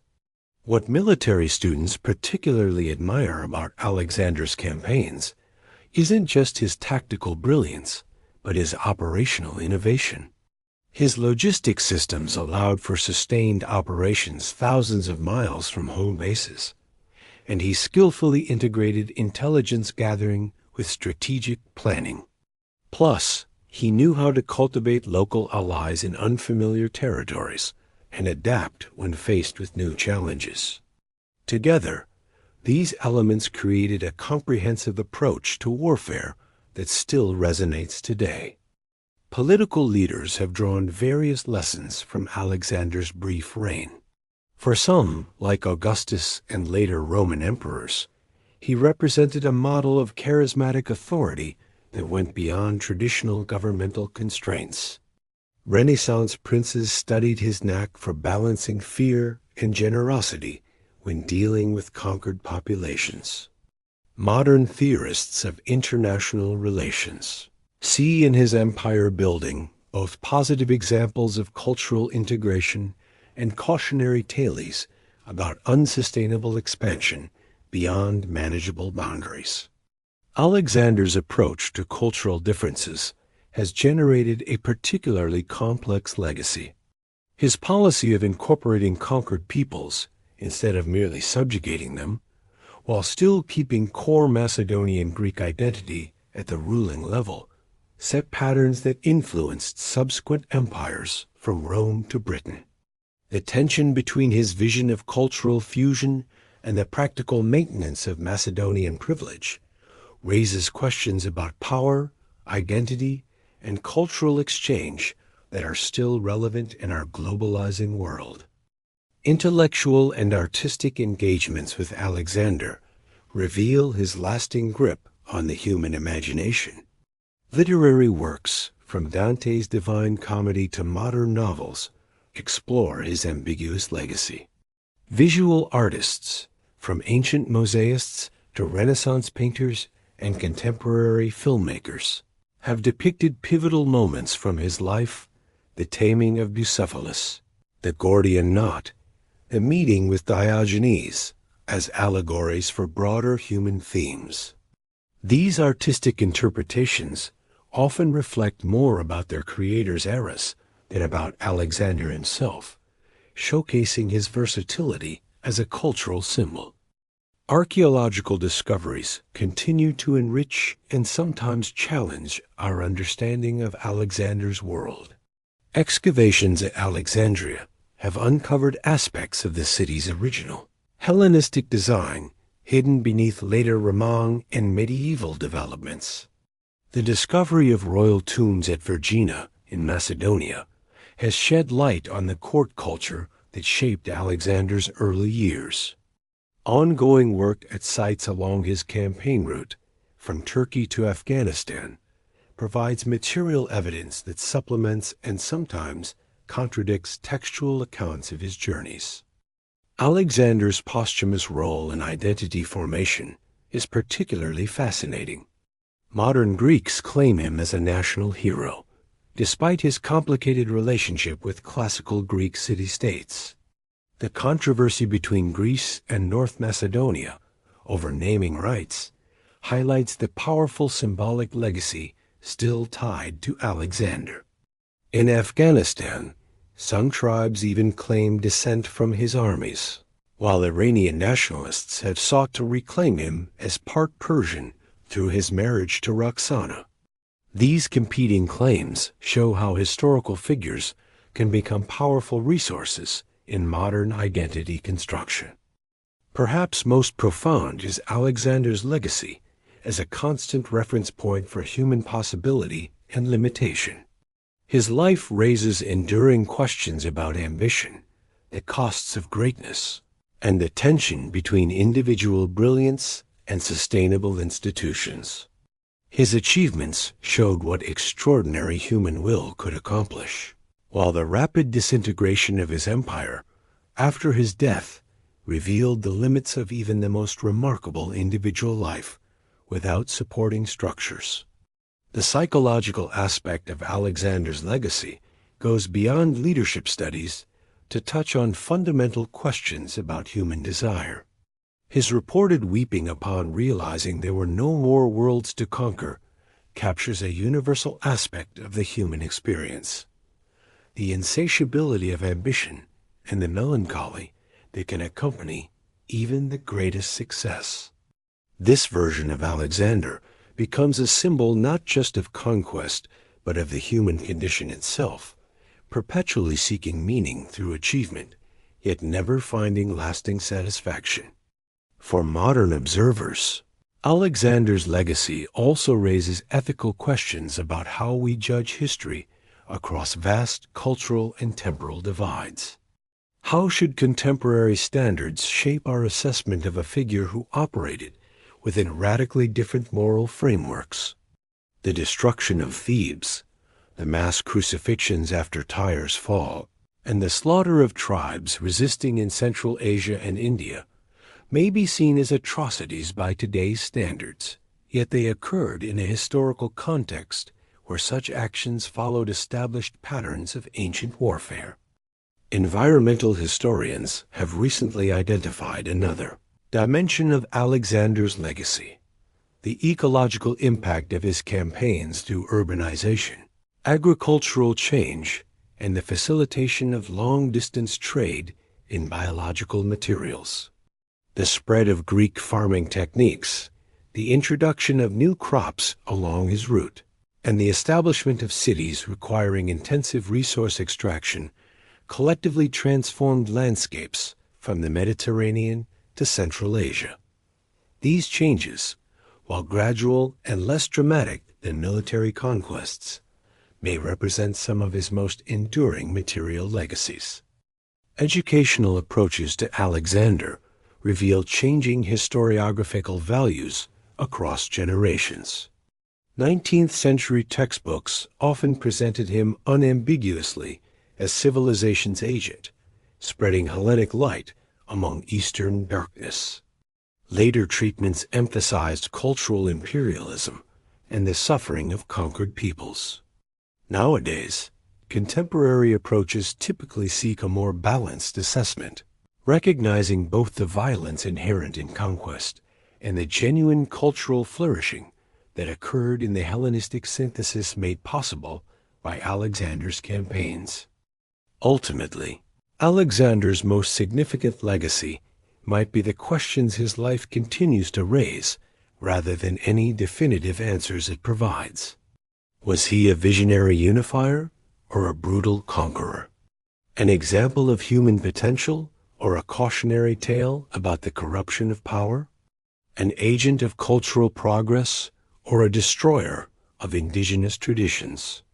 The ongoing fascination he generates suggests that these questions themselves, rather than their specific answers, form his most valuable gift to posterity. By asking them, we keep alive a conversation about power, purpose, and human possibility that has been ongoing since Alexander first rode east from Macedonia over 2 millennia ago. The incredible story of the Macedonian king is like a shooting star, bright, quick, and leaving a huge mark on the world. From the tough mountains of Macedonia to the far-off banks of the Indus River, his journey didn't just change borders. It transformed how we think about human potential and how different cultures connect, right? The empire he built didn't stick around long after he was gone. Just a generation later, the vast lands he unified fell apart into rival kingdoms ruled by his former generals. The political unity he created through his conquests was short-lived, kind of like a sandcastle washed away by the tide, built on the strength of one amazing guy who couldn't hold it all together forever. But here's the cool part. From that temporary structure came something way more lasting, a cultural blend that influenced Mediterranean and Near Eastern civilizations for centuries. This new Hellenistic world wasn't just Greek or Eastern. It was a mix of ideas, science, and art.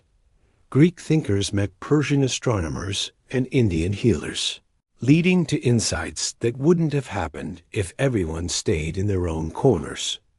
Artists borrowed from different styles to create something fresh, and cities like Alexandria and Ai-Khanoum turned into buzzing hubs of intellectual and spiritual exchange. What's really fascinating is how different cultures see his legacy.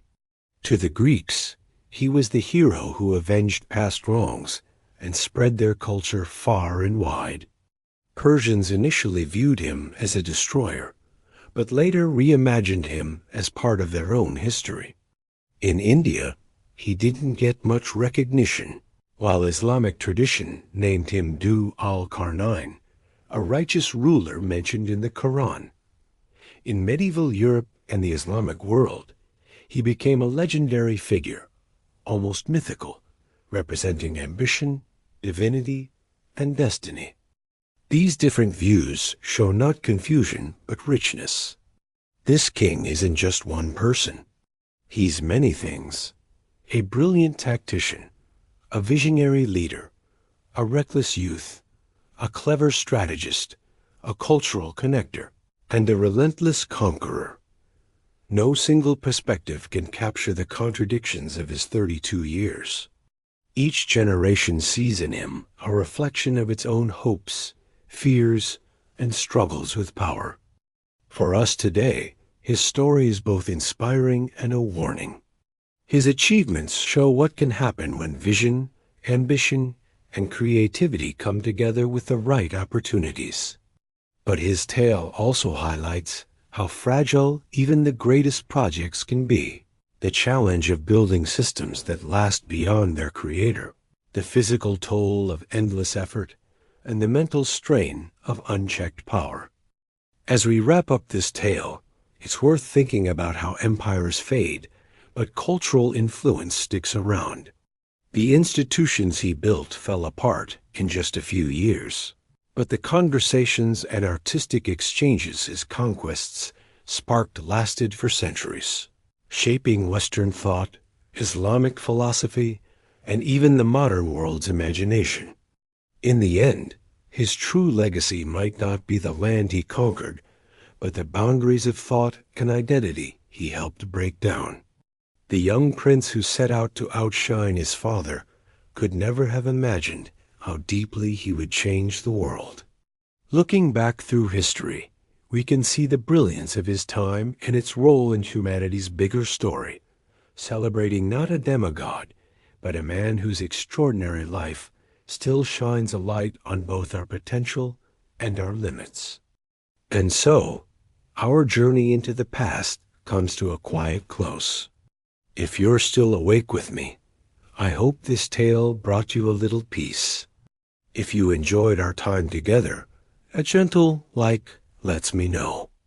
And subscribing means you'll never miss the next calm adventure. If you know someone who might need a little comfort tonight, feel free to share this story with them. Thank you, truly, for being here. Until next time, I wish you the sweetest dreams.